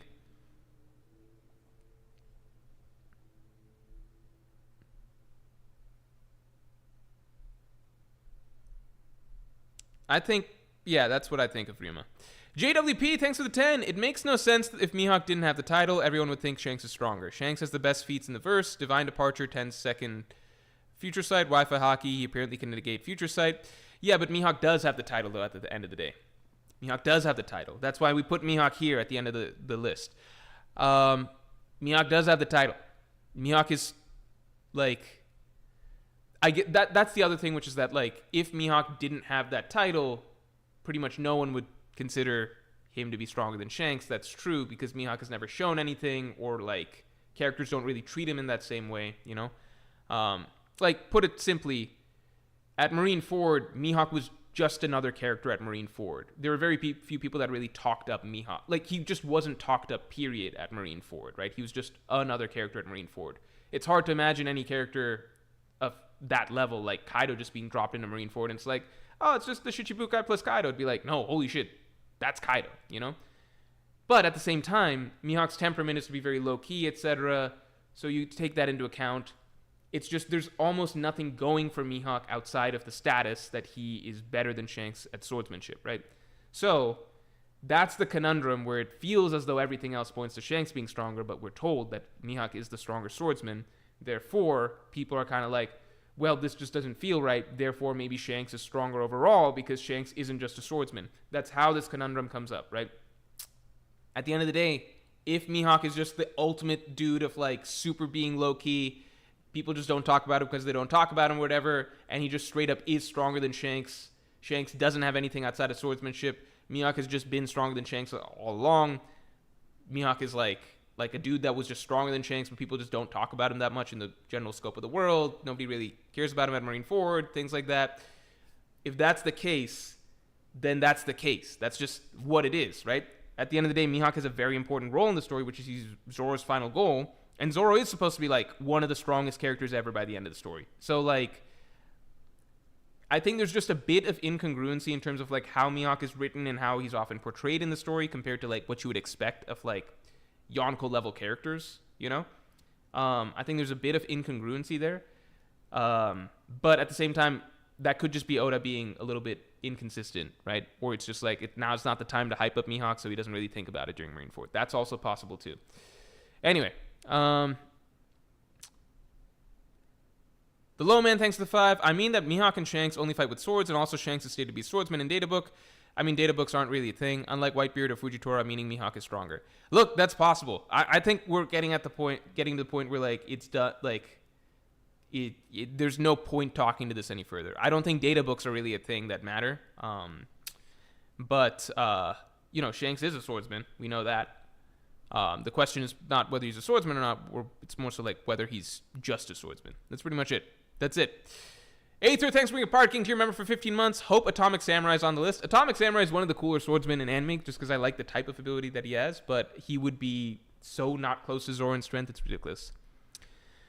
Hussam Hashmi, thanks a lot. The Mavs jinxed it with Luca's wired earphones. Oh no, please don't tell me the Mavs are getting wrecked right now. Don't mention the game at the moment. Just don't mention it. I will find out when it's time to find out. JWP, thanks for the 10. Continued. Shanks has higher bounty, stopped Marineford, and all of Mihawk's shown feats. If they were given to Shanks, people would say he isn't even Yonko level anymore. But Mihawk does have the title, so I don't fucking know. That's the thing. He's got the title, and not just the title, he's got the role, which is Zoro's end game, right? Zoro's end game matters a lot. Flame of the Spirit, thanks to the 5. Do you think it's weird we got to call back to Don Krieg this arc, but not Arlong? No, because we get callbacks to Arlong. We got a call back to Arlong in Fishman Island. I think Arlong's just supposed to be out of the story, kind of. And he's kind of like a tragic character, in a sense. So, like, cutting to him in, like, jail or something, hearing about Luffy's exploits, I don't know. Like, he's a tragic character in retrospect in the sense that, like when we cut to other characters and we kind of, like, they're hearing about Luffy's exploits, it's kind of, like, good. Like, rub it in their faces. Like, Luffy's becoming a big deal. With Arlong, it's, like, he feels like he lost, like, to humans, and that, like, it just, I don't know.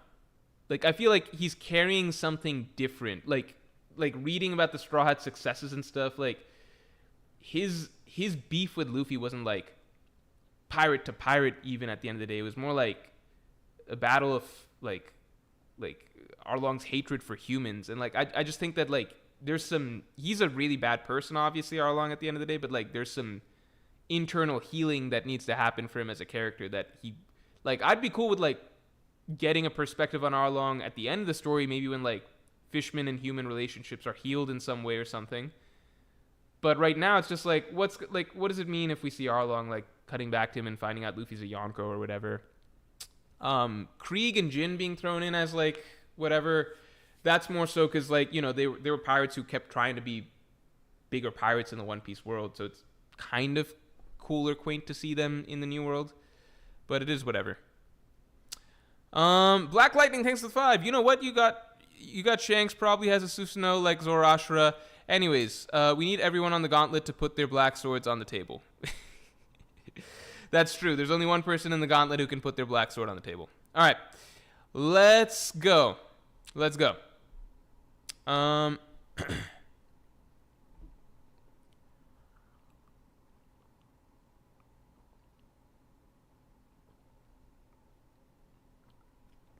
start this Gauntlet. All right, it's time. It's just time. Enough Shanks Mihawk stuff.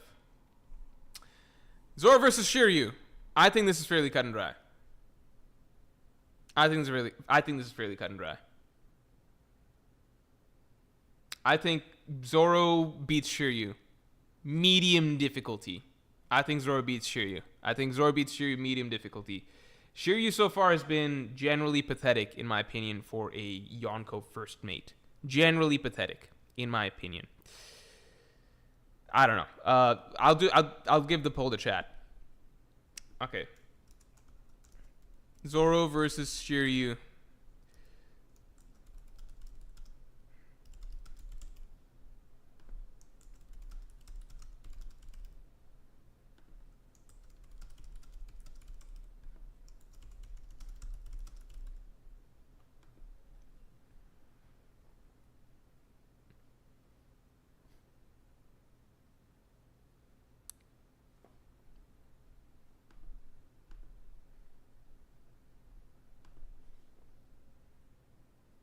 Okay.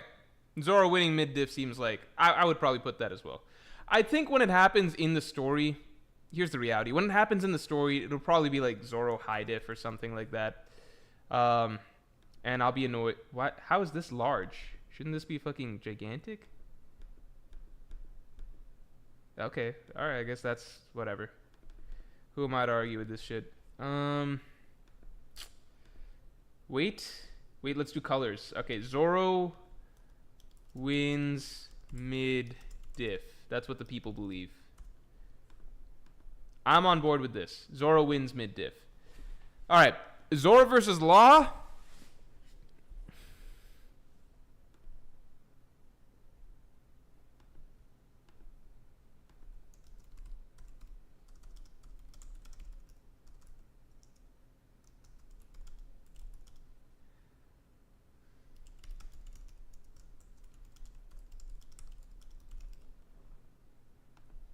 This is a good one. I think this is a good debate. Zoro versus Law will always be a good debate.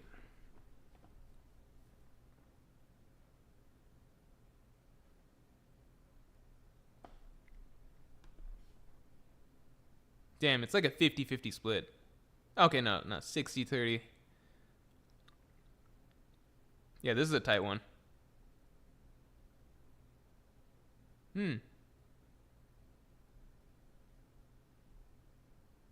Okay. I would agree. I think it would be high diff. Also, let's get the stream likes up to 200 real quick. I think it'd be high diff. I think it'd be high diff just because, like, Law's a very tricky character with, like, a lot of abilities. You know, he did just do well against Blackbeard. Obviously not as well as Zoro did against Kaido, but he did well against Blackbeard. I think I would give Zoro high diff. I would agree. I'm on board with you guys. We're on the same page. We're thinking the same thing.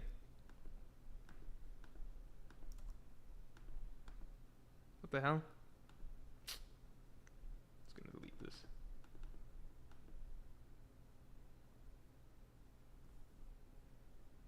Well, I guess I'll just work with this.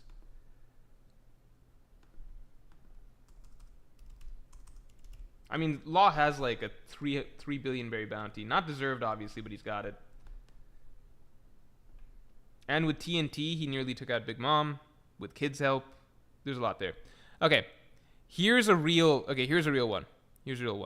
Esteban BR says Zoro got negatived by Kaido, lol. Zoro, with every bone in his body broken, before he'd even mastered Advanced Conqueror's Haki, scarred Kaido permanently for life. While Kaido was explicitly taking him seriously because Kaido had PTSD from Odin's aura, and Kaido made it very clear that he was very much trying not to get hit by Zoro. And in case people forget, Oda made it excruciatingly clear. He had all the supernova on the rooftop. He made it excruciatingly clear who are the two most useful supernova. It was Zoro and Luffy the entire fight.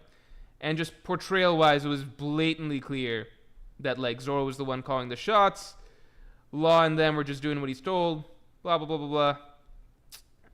Hey, Kaido, that's my captain. I mean, literally, look at this. Like, it's literally...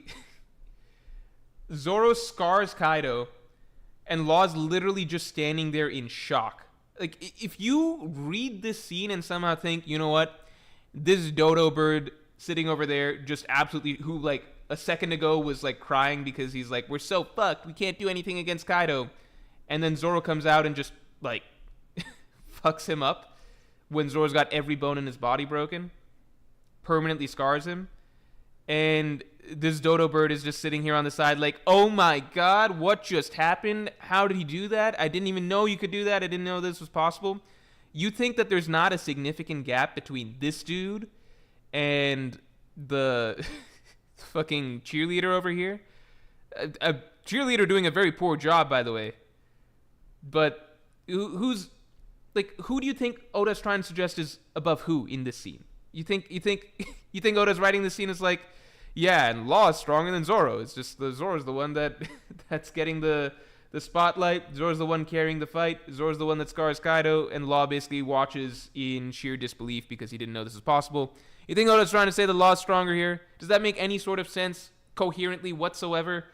It just makes no sense. It's absurd to even discuss. All right, back to here. For a moment, I was thinking that Law might be above Zoro, because I was like, look, right now Zoro's the king of Huff Huff. He can't even handle Lucci, and I would freely admit that I think Law would do better than Zoro against Lucci did. But now we're back in it, because Zoro did just clash with Venus Juro using... Somebody tell me, what did Zoro use to clash with Venus Juro with?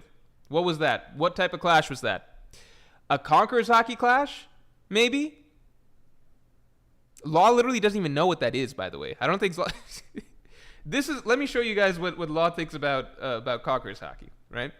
This is Law's understanding of Advanced Conqueror's Haki. This is law in reaction to Advanced Conquerors Hockey. All right, there are levels here. There are just levels. I don't know how much more clearly Oda has to spell out the levels, but there are the haves and the have-nots. This dude is the ultimate have-not. All right. Let's just the Law Zoro stuff. It's just not a discussion. It was a discussion during the Zoro versus Lucci stuff, and during that period of time, notice I did not have a single Law rant, I believe, but now they're back on the menu. All right. Now they're back on the menu. New X7, thanks for the 5. Arlong must see Jinbei with the straw hats as a portrayal to Fisher Tiger. Oda told Toriyama Shanks is one of his favorites and goes out of his way to make him look good. Look, I don't know, man. I just know Oda really fucking loves Shanks.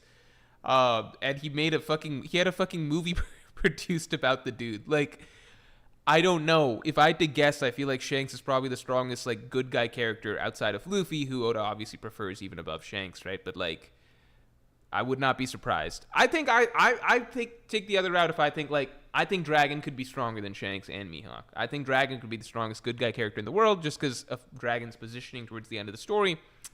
But I could see Shanks being the strongest, like, pirate right now. I don't know. If it's not Shanks, then Mihawk's the strongest pirate right now, which is an interesting turn of events. People think that I really don't say this stuff to try and downplay Mihawk because I don't like Mihawk. I've argued in streams before, like, staunchly, that I fully believe that Mihawk is stronger than Kaido, that Mihawk is stronger than Big Mom, that Mihawk is stronger than Blackbeard is right now.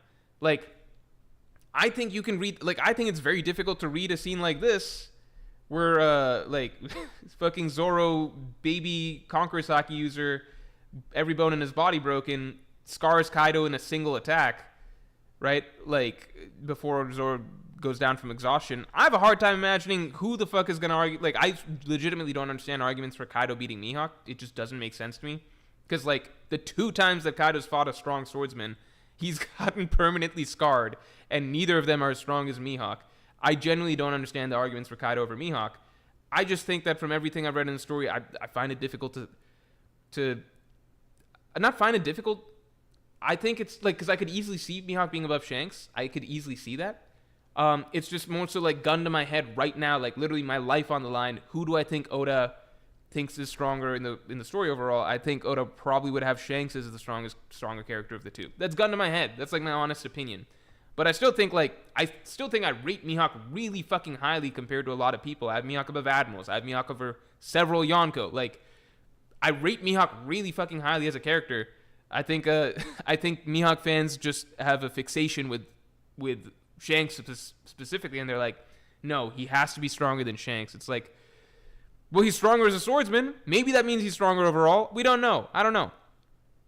The difference is I'm basing Mihawk versus Kaido on a lot of evidence because, like, we've seen Kaido in a shit ton of fights, and it's like the dude gets fucked up by swordsmen who are much worse than Mihawk pretty consistently. And yeah, you can make excuses for Kaido, like, oh, he got stronger after Odin, or oh, he, like, I don't even know what the excuse is against Zoro because there really isn't one. Maybe Kaido wasn't drunk enough. He could be drunker and do even better or something like that. But at the end of the day, Odin and Zoro are much weaker than Mihawk is. So, like, you need a shit ton of excuses to argue Kaido over Mihawk. Anyway, I think I rate Mihawk really, really well in the grand scheme of things. Like, if you had my all-time strongest One Piece characters rankings, Mihawk would be really, really fucking high. Probably higher than a lot of people place Mihawk. I just don't put him above, like, Roger and Whitebeard for one. And gun to my head, I think that there's a solid chance that Shanks is stronger overall, but I could easily see Mihawk still being stronger than Shanks, you know? That's it. JWP says, you were too scared to see Law win, hashtag rigged poll. No, it's just, was I scared to see Law win? Was I scared to, come on. Does that sound like me? Do I sound like somebody that would rig a poll because I'm scared that the outcome would go against my agenda? Does that sound anything like me? Come on now. Come on now. Does that sound anything like... Come on now. You think I would rig an entire election because I'm afraid that I wouldn't get the result that I wanted? Come on now. You guys know me. You guys know I wouldn't do anything like that. Come on. Come on now. The election wasn't rigged. You guys got a lot of options. All right, let's move on. No need to worry about this. Nothing to see here. Gerard, thanks for the 5. As Mihawk and Shanks haven't fought in a little over 12 years, is it possible that Mihawk was stronger then, but Shanks is stronger now? We don't know. I think the logic is consistent, which is that if Shanks is just a swordsman, then Mihawk has to be stronger than him, because that's what gives Zoro's end goal meaning. If Shanks is just a swordsman, he can't have surpassed Mihawk in this span of time, because it ruins the entire storyline for Zoro, and ultimately Zoro is a more important character than either Shanks or Mihawk. The argument, Shanks only has an argument being above Mihawk if Shanks isn't just a swordsman. Rodrigo Aliaga says, if you're so confident, then put it on a poll, Morge. I just don't think it's not that I'm not confident. I just don't think it's worth wasting the viewer's time. The viewer's time is I value your time. Your time is very precious to me. You know how when I'm late to stream sometimes, once in a while, I feel like I've wasted some of your time in that span. So I want to try and make it up over the course of the stream by trying to be as efficient as possible with stream time. So I don't want to waste the viewer's time with nonsensical answers, you know? It's just not worth it. Not that I'm afraid that we would get the wrong result. You know, I just don't want to waste your time. It's out of consideration. I want a better stream experience for you all, which means that sometimes I have to avoid certain options and certain polls. It's just a better experience. It's for your own good. Because not that I'm worried about it. Not that I'm worried about an incorrect result, you know, out of the poll. But it's just like, you know, there's bots and stuff out there that exist that could do terrible, terrible things that would damage the reputation of this entire gauntlet, and we just can't have that. Justin Holland, thanks for the 5. If Luffy versus Smoker rematch could be in the cards, hope it's not too quick for Luffy. If Luffy had to fight Smoker today, I don't even know what, it would just be the most, how many L's does Smoker have to take before Oda's done ragdolling this man? Also, let's get the stream likes up to 200 real quick. What if the broadcast switched to live feed of Elders as a backup ace? Oh, you're saying just showcasing the Elders and how scary they are? I think that would be cool, but at the same time, I don't think it's as dramatic as revealing all these truths about the world. Just because, the Elders being shown as scary and everything like that would be bad. But I don't think it's maybe it happens next chapter. At the same time, I don't know if that's as. I mean, the Elders do want to hide themselves. I think it would depend on how Oda really wants to play the visual reveal of the Elders being, these monsters, demonic creatures, you know?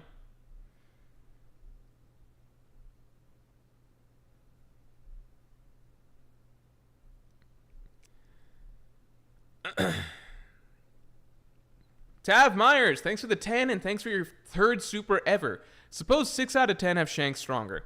If the 4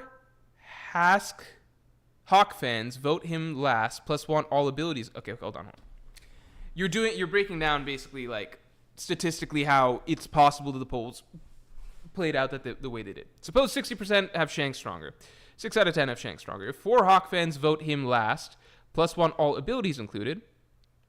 If just 2 out of 6 Shanks fans vote Mihawk last, plus only want sword powers, everything is perfectly consistent.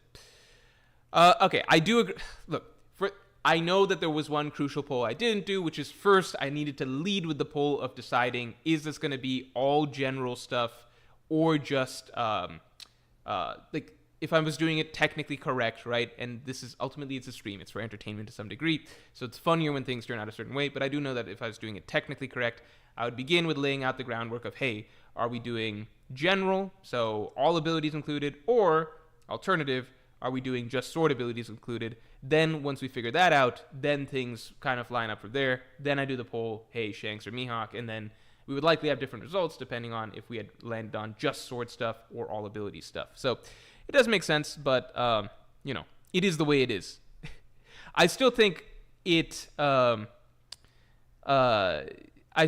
the very least I was clear that we were doing all abilities by the time that I did the final poll of hey, who's going to be last, just Shanks or Mihawk. So people knew what they were getting into at that point in time. So there was still inconsistencies. Akash Panda, thanks for the 2. Honestly, why do this stream if you pull this shit? Oh, shit, that hurts me. Come on. All right. Okay, Akash Panda. Just because it's you, Akash Panda, I will do the poll. Just because it's you.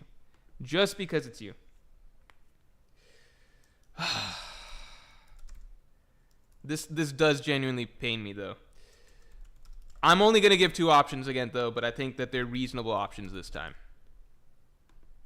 I don't think that anything goes less than high diff between these 2 characters.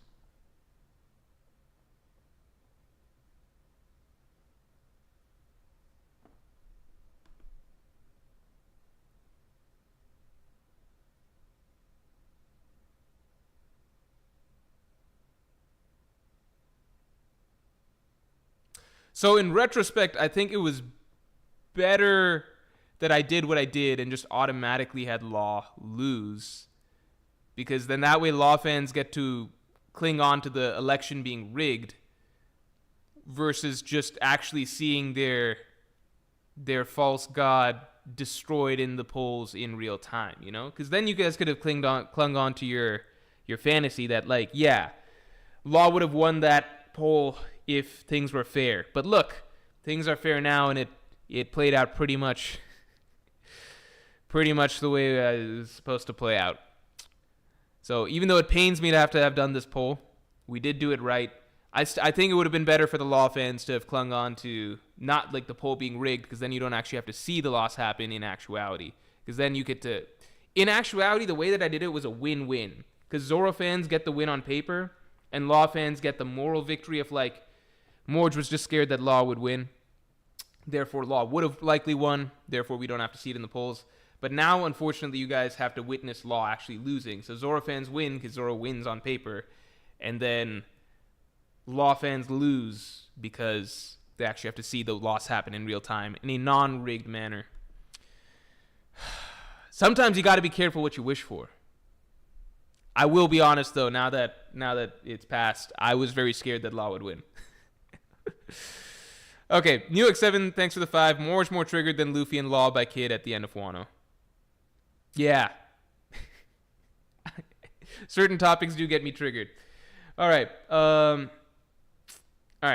Let's go. Notice, by the way, when I talk about Shanks and Mihawk, right, I never go on Mihawk rants. Like, you know what I mean? Like, I will go on Law rants or, like, you know, Law rants or Kid rants or something like that about how they're bums. I think I'm always very respectful to Mihawk. That's the thing. Like, when Mihawk fans get mad at me, I think I'm always respectful to Mihawk because I like this character and I do genuinely scale him really, really high. And I don't even I'm fully open to the possibility that Mihawk is stronger than Shanks just overall, period. I have nothing against... I don't know how to explain this. I genuinely have nothing against Mihawk. I do think it's funny sometimes how crazy his fans get, and so then that makes me want to push back. But I have nothing against the character. I will never go on a Mihawk rant, you know? Like, making fun of... like, trashing Mihawk like I do Law. The only time I did was on Jay's stream that one time, but that was for comedy purposes, and that's like... Literally, it's like Jay's asking us to pick a side, do something fun. That was supposed to be a fun agenda-based stream. But in general, like... I'm always very respectful to talk about Mihawk, I believe. You know? It's different. I will shit on Law happily to the end of time, right? I would refer to Law as a bum. Lars Mango, thanks for the 7. Morge, Zoro and Rayleigh is closer than we think. He has the stamina to outlast Rayleigh, not got tired against Kizaru, and the attack power to match him. Advanced Conquerors Hockey Clash with Gandhi. Yeah, I think Zoro versus Rayleigh is a really interesting one. I think that's a really, really fucking interesting one. I'm going to toss it to you guys. I think it's going to be high diff either way, or maybe not. I'll give the variety of options. I think nobody low diffs, right?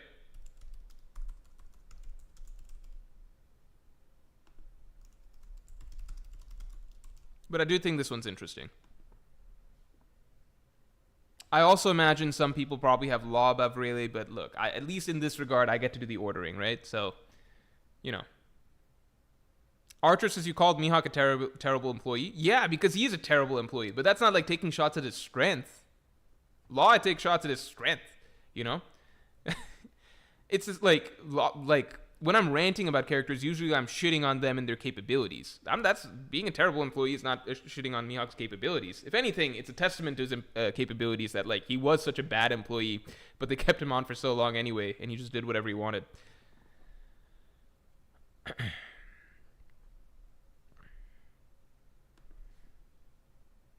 Oh, this is an interesting one.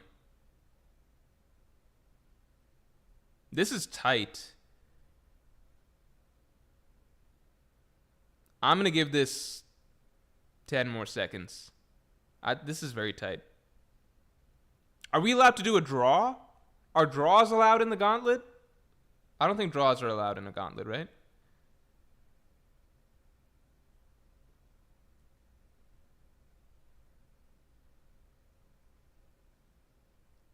Because right now you basically got, it's essentially close to 50% of people think that Rayleigh ticket. Close. It's essentially an extreme diff, right? Here's the thing with Rayleigh. My feeling is that Rayleigh has... I'm just spitballing here, right? You guys vote what you want to vote. My feeling is that Rayleigh is still more polished in terms of his overall forms of hockey than Zoro, right? Because I feel like Rayleigh has... I would not be surprised, and this is speculation to be fair.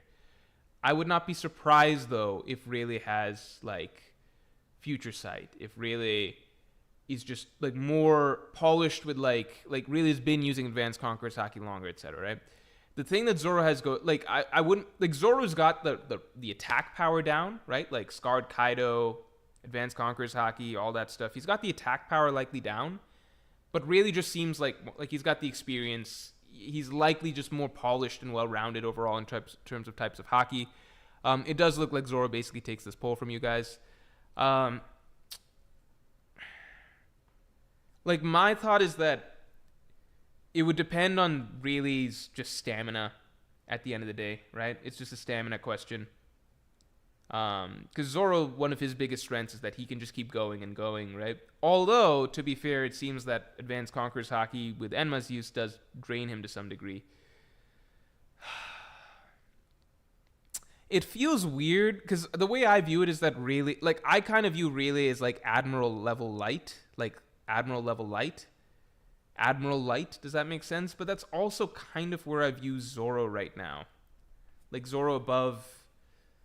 most I think Zoro obviously he beats King. I think he beats Marco. I think he beats Katakuri. Ben Beckman's a question mark. But I don't necessarily think Zoro beats Admirals just yet. It's one of those things where if Zoro fought an Admiral, I could see him getting a hockey bloom in the course of the fight and beating them. But that's not what we're trying to get at. It's more Zoro as he is, not allowed any improvements. Would he beat an Admiral? Would he beat Rayleigh? I mean, you guys voted Zoro. I'm going to say extreme diff just because the vote was so tight.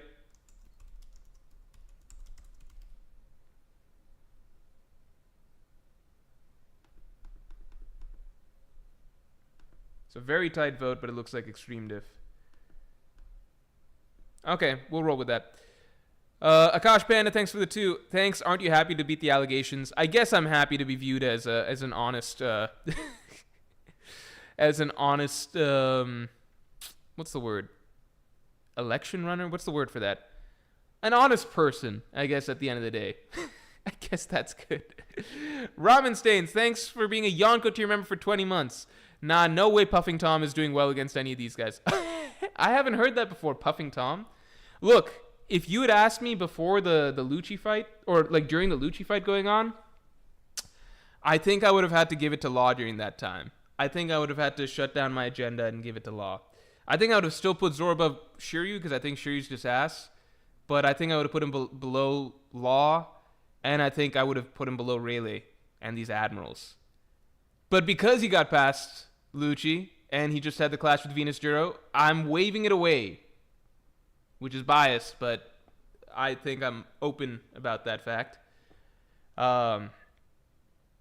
It does feel weird that Zoro just went so difficult. It's not so difficult, it just took him so long to take care of Lucci. And he's supposedly beating Rayleigh, the Pirate King's right hand. You understand, Rayleigh is basically Zoro, right? Rayleigh is basically, Rayleigh is Zoro. You know? The same way we view Roger as an example of peak performance Luffy, Luffy down the line. Rayleigh is Zoro. This is basically saying Zoro versus older Zoro. This is literally basically pre-prime Zoro versus post-prime Zoro is kind of what this fight is like, you know? All right, Zoro versus Green Bull. Ramen Stains, thanks a lot. Think Rayleigh is that about Kizaru tier? What about Zoro? I have personally always been of the opinion that Rayleigh is like I put him at Admiral Light, right? Which is basically like a soft little in between stage between. Like to me he'd either be like I guess he'd be like the low, if you were to make up tiers, right? One, it depends on how broad you want to make your tiers. There's some people who are like, it goes first mate, then admiral level, right? Then there's some people who are like, it goes first mate, then above first mate level, then admiral level, right? It depends how you want to make the tiers. Let's just say hypothetically, right? Let's do broad tiers, right? If there's broad tiers and one is like admiral level and below that is first mate level, like let's say broad tiers, then I think, Rayleigh, I always had at like either the tippy top of first mate level or the very bottom of admiral level. Simply because I feel like, just because of age. Because of age, there's some level of decline with Rayleigh is what it kind of seemed like. He was kind of panting a bit as the Kizaru fight went on, but it seemed like he could certainly keep up with Kizaru, you know? That's kind of how I view it, but I understand if other people disagree. Maybe some people have Rayleigh much higher, maybe some people have Rayleigh much lower. I don't know. Maybe some people disagree with admiral level and those sort of tiers in general. I don't know. Let's do Green Bull. I kind of just took it as granted that people would have Fujitora above Green Bull, but I don't know.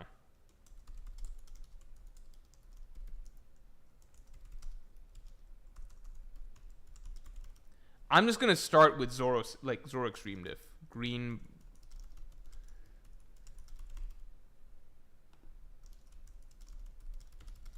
I don't think Zoro beats him anything less than Extreme Diff, you know?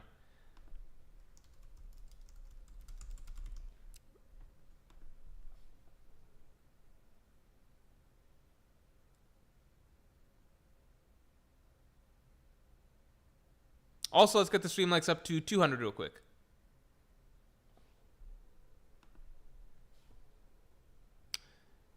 Damn.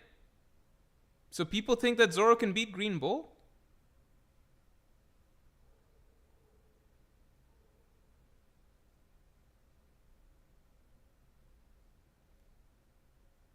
People have Zoro above people have Zoro Admiral level right now? Like, people already have Zoro Admiral level? I did not realize that many people had Zoro already Admiral level. I mean, what you guys vote is what you guys vote, but I just, like... Zoro already Admiral level? I don't know, man. Like... Green Bull's not a slouch, you know? He was handling all the scabbards at the same time. And Yamato. I mean, Yamato, she kind of pulled back after a bit, but, like, he was handling them all at the same time and taking hits from Yamato.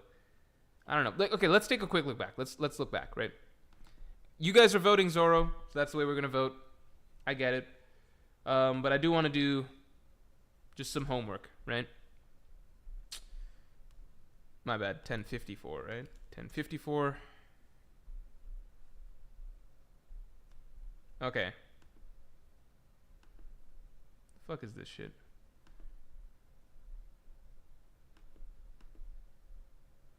Yeah. So if we're doing our homework...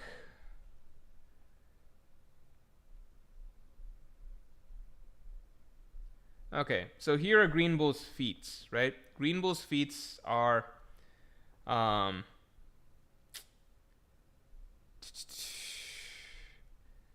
he took out...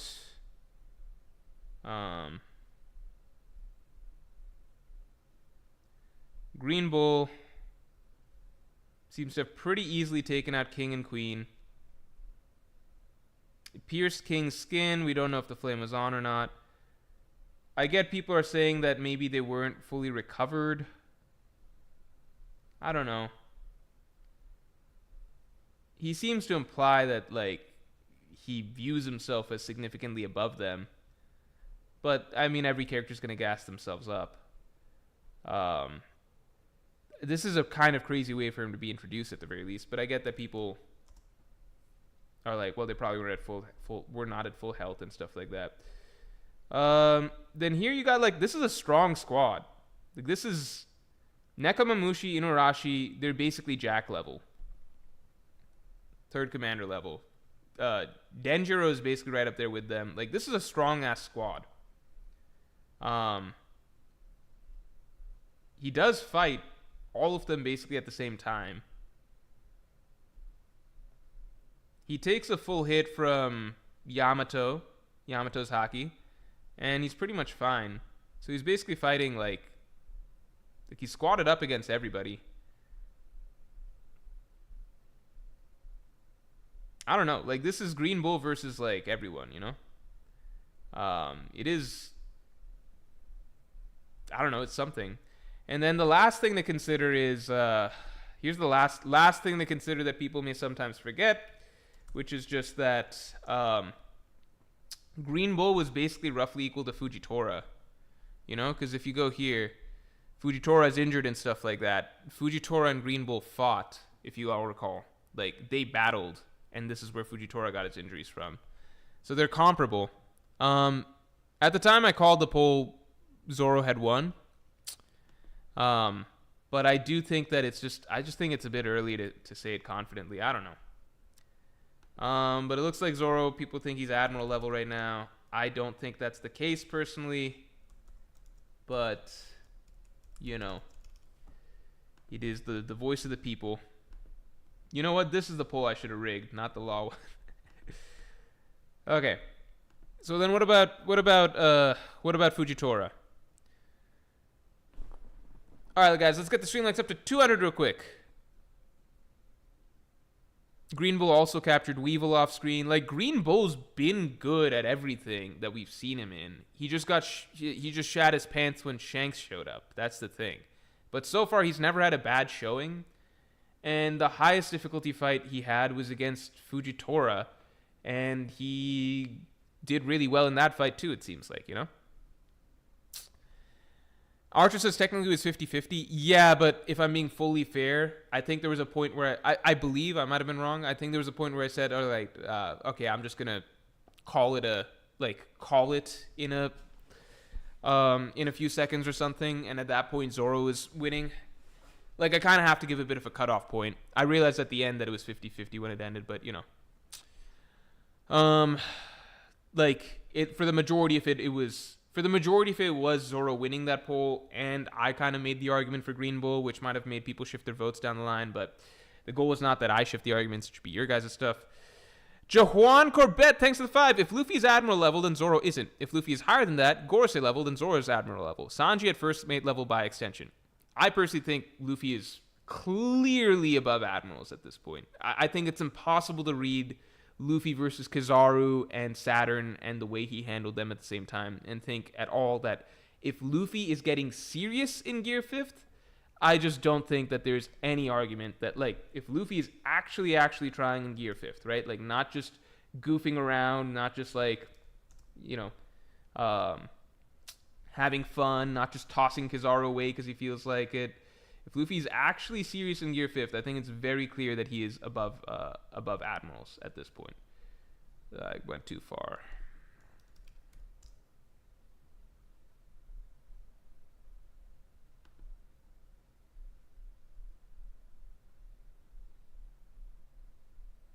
Where the fuck does Luffy fight these guys? Oh, okay. Yeah, like, I don't know. It's just...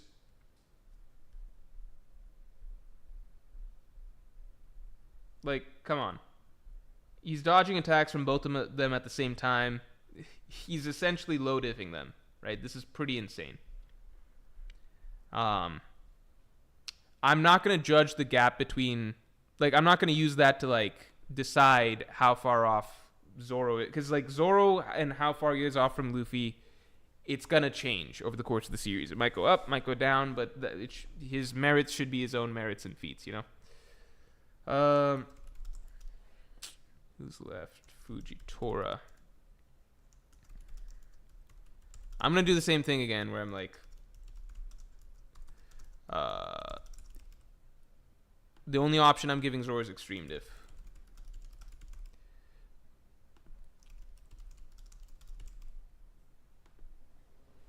Also, let's get the stream likes up to 200 real quick. You're saying Sanji's at first mate level by extension. I don't think that there's necessarily consistent gaps between all three characters. I think that there was a period of time until Sanji got his Germa upgrade that he might have had a bigger gap with Zoro than usual, and then I think he caught up probably. I think that coming out of the time skip training, I think Zoro was much closer to Luffy than he has been at other points of the series. Some other points in the series, like coming out of Wano, I think the gap might have increased a bit. I don't know what the gap's like right now. I think it's hard to tell. And here it seems like people take Fujitora.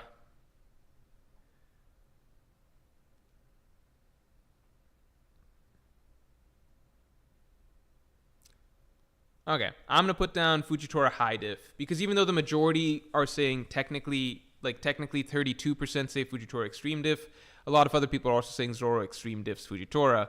So I think it averages out to people saying like Fujitora. Oh no, I'm going to put Fujitora extreme diff, sorry. Because like the majority of people basically think it's an extreme diff either way. It's just that more lean towards Fujitora. So the answer seems to be Fujitora extreme diff.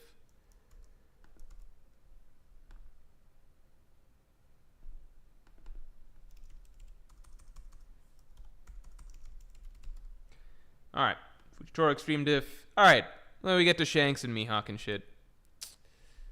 All-powerful God NL. Thanks for being a Pirate King to your member for 14 months. Holy shit, man. Thank you for the long-term support. Also, let's get the stream likes up to 200 real quick. I don't think Zoro's Admiral level right now, but if he were to have an extended fight against one, he would inevitably reach that level if that makes sense. That 100% makes sense, because that's kind of what happened against King, right? Going into that fight, I didn't think Zoro was like first mate level, but he got there by the end of the fight, right? So I would suggest, if it were to make sense, I think because if you're taking in story writing into account, if Zoro were to fight an admiral, I think, like, if Zoro were to fight Green Bull today, and it was high stakes, like, if you lose this, Luffy dies, because Green Bull is trying to get to Luffy. I think Zoro would start the fight getting his ass kicked. Or not getting his ass kicked, but I don't think he'd be winning early on. I think he would have to have a hockey bloom over the course of the fight, or something like that, and grow over the course of the fight, like he did against Mr. One or King, and I think he could beat Green Bull. Like, if it happened in the context of the story, that's what I think makes sense. That's not what we're saying here, because usually when you're doing these sort of versus battles, you're like, you're taking out improvement, like story-based character growth improvement from the picture. It's more just like at their current level, who is stronger, right? So I don't know if I got that across, but that's how I would view it, you know? I missed like 5 supers. Holy shit, hold on. Let me catch them while I was going through all this. Hold on. Let me do supers real quick before we get to Shanks Mihawk. Sorry about that. Wait, actually the fastest way to do it is if I just look at viewer activity. Hold on.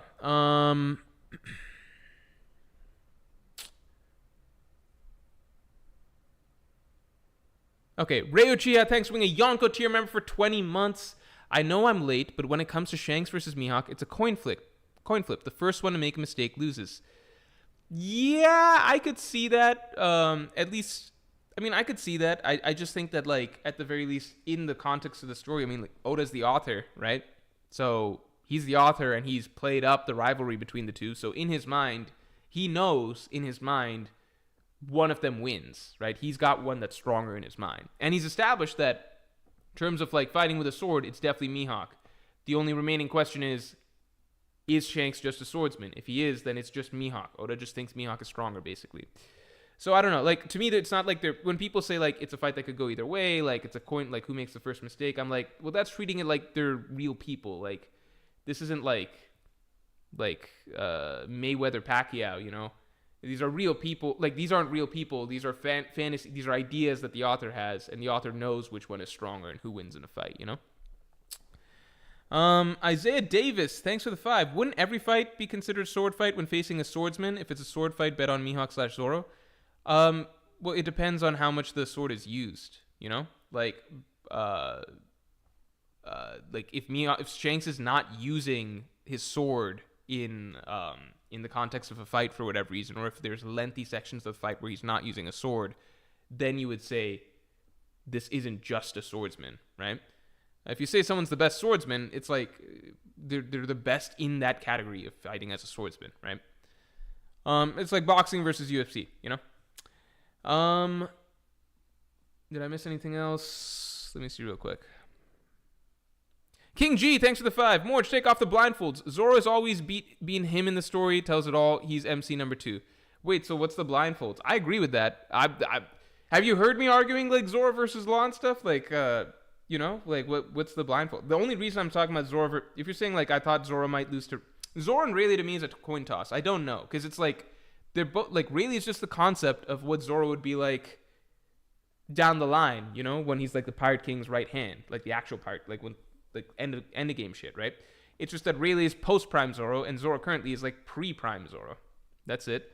And Zoro Green Bull, I just don't know if Zoro is quite there just yet. I believe that if he got a fight like that, he would be, but I don't think he's like quite there just yet, you know? Ray Ochia, thanks for the 5. Also, Mihawk said he doesn't consider Shanks a challenge since he lost his arm. Yeah, like, I think it's very clear that if Mihawk's looking for a sword duel, he considers Shanks beneath him. Let me see, is there anything else?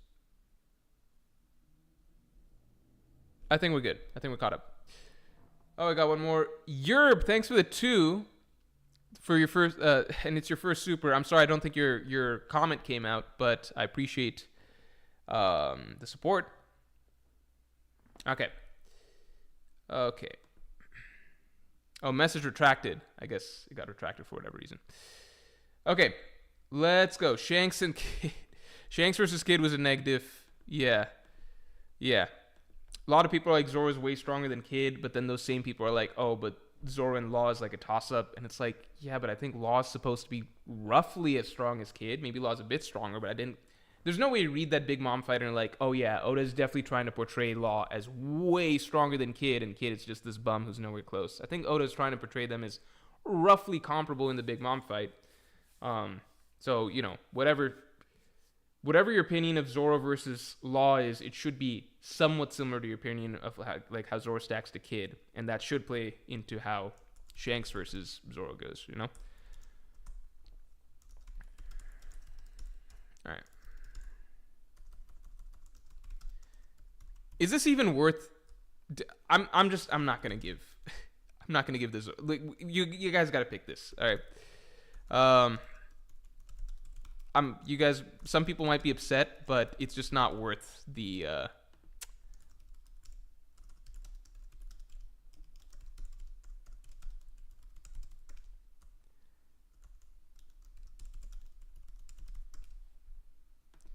I'm not even giving the option for Zoro winning. There's no point.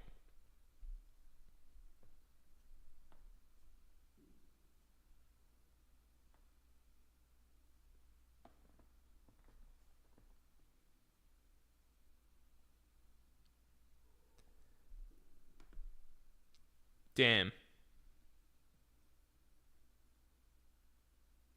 I mean, I could see it. If Shanks did that to Kid, it's understandable why he could do that to Zoro. I think that Zoro would do better at blocking the attack than Kid did. I don't think Shanks can just do that to him in the same way, because Zoro's gone up, like, he's gone up head to head against Kaido. He's like he's stronger, I think, than Kid in terms of being able to just head on take an attack. But I could flip side, I'm like, well, Shanks might just be too fast and could just get him anyway. I also think that Zoro has crazy stamina type stuff, so I think that he wouldn't just get like stamina and ability to take damage, so I don't think he would just get low diffed the same way, like one-shotted. I don't think there's any character in the world right now outside of Emu that could one-shot Zoro personally at this moment in time. But oh, you know what? I fucked up. I'm doing the poll again. I fucked up. I'm sorry. I should have given a mid-diff option. I'm very sorry. I was on autopilot. My bad. I'm very sorry. I wasn't trying to rig it. I was not trying to rig it, I promise. I didn't even realize I didn't give a mid-diff option.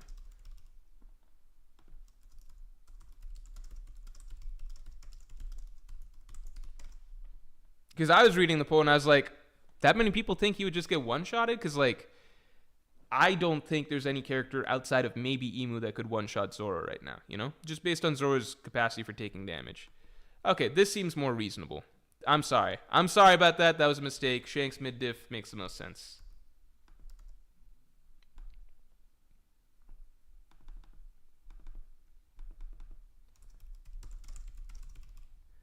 Hold on. Let's get some color coding in here. All right, and finally, we have the Master and Apprentice final matchup, long awaited.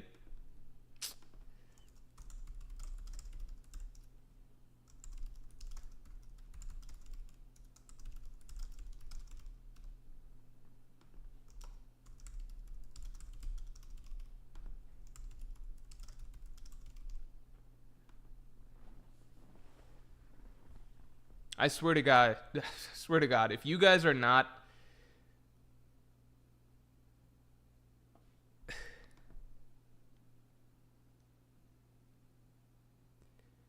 This is so stupid. Based on the way you guys are voting, well, no, I guess it's roughly No, it makes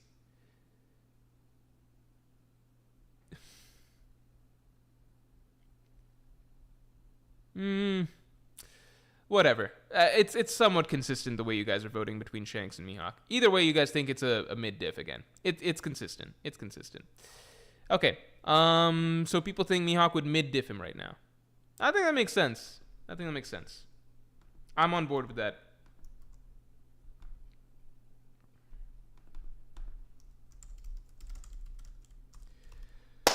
All right, everybody. Here's how Zoro stacks against the strongest swordsman in One Piece. So, against a fellow first... We could have thrown Ben Beckman in, because apparently Ben Beckman uses a sword, right? Could have thrown Ben Beckman in. But I think there's just too little... We don't know how... If he uses a sword, We don't know the details, right? Maybe it was just for fun. Like, maybe he kicked kid's ass, and then he pulled out a sword, borrowed a sword, and just cut kid's arm off. I don't know. But out of the known sword users in One Piece, Shiryu mid-diff. I'm sure Shiryu will be a tricky challenge when it comes to it because of invisibility and shit, but I'm confident Zoro wins it. Like, when it comes down to the actual straight-up sword play that it will come down to, Zoro's going to kick his ass, right? Like, Kabaji gave Zoro trouble. I'm sure he's going to be more trouble, obviously, than that. But, like, when it comes down to it, I imagine that if they can face off head-on, Zoro's going to kick his ass. Law, if I set my bias aside, this should be a high-diff, honestly, extreme diff fight. This should be an extreme diff fight. Like, if I'm giving my opinions real quick, I think Zoro versus Shiryu, I feel like it should be mid-diff, but if it happened in the story, it would be high-diff. I think Zoro versus Law, I do actually think it's extreme diff. I do think Zoro wins, though. Zoro versus Rayleigh, I almost think it would be a draw. Kind of. I think Zoro loses to Green Bull, extreme diff or high diff. I think Zoro loses to an Admiral right now, high or extreme diff. If Zoro's allowed to grow during the fight, like we pretend it's part of the plot, and he's allowed to have a hockey bloom like he did against King or something, then I could see Zoro beating an Admiral right now in the next fight he gets in against an Admiral opponent. But as is, I think Zoro loses to an Admiral, high or extreme diff, but I think Zoro could hold off an Admiral for a good time. I feel like Zoro probably loses to an Admiral high difficulty right now. And then I think Zoro puts up a better fight than Kid. Shanks and Mihawk I view as basically the same. I think Zoro would put up a better fight against... Like, I don't think he gets one-shotted like Kid did, but I don't think he's doing any damage to Shanks or Mihawk, you know? So maybe call that... I think mid-diff would make sense. JWP, thanks for the 5. People think Zoro would do better against Mihawk than against Shanks. # noticing. I know, and that's what annoyed me when we first did the poll in the first place of who's supposed to be the end of the Gauntlet. I think people voted against... like, I think the sentiment was that Mihawk should be the end of a all-swordsman Gauntlet, but then also if you're including all abilities, then there's a good number of people who think that Shanks is stronger than Mihawk, and therefore Zoro would have greater trouble against Shanks than against Mihawk, and it's just... the biggest problem at the end of the day is we don't know, like, Shanks' hypothetical... possible other abilities that may or may not exist, and maybe it's just Shanks fans coping, who knows. But I was annoyed when people were like, yeah, Mihawk just has to be the end of... Like, if we're doing just pure swordsman stuff, then this becomes a lot easier. If we're saying if we're saying they just have to fight with swordsmanship, right? Pure swordsmanship, then I think Zoro easily wins against Law and Shiryu. Like, so no devil fruits and shit allowed, right? And no hypothetical other Shanks abilities allowed. Zoro easily wins against Shiryu and Law, no question. I think Zoro beats Green Bull and Fujitora. I think Rayleigh is the exact same fight, pretty much. It's the same thing. Zoro versus Rayleigh plays out the same way. I still think it could be a draw, as it is right now. And then Shanks and Mihawk, he still gets his ass kicked, you know? That's pretty much it. All right, everybody. Thanks for tuning in. This stream turned into something different than I expected, but I had more fun doing this just because it's like actual characters. And yeah, thanks for tuning in. And I hope if you enjoyed this video, I think or if you enjoyed this stream, you will definitely enjoy tomorrow's stream. So watch. If you enjoyed this stream, you will definitely enjoy tomorrow's video. So watch out for that. And thanks for everything.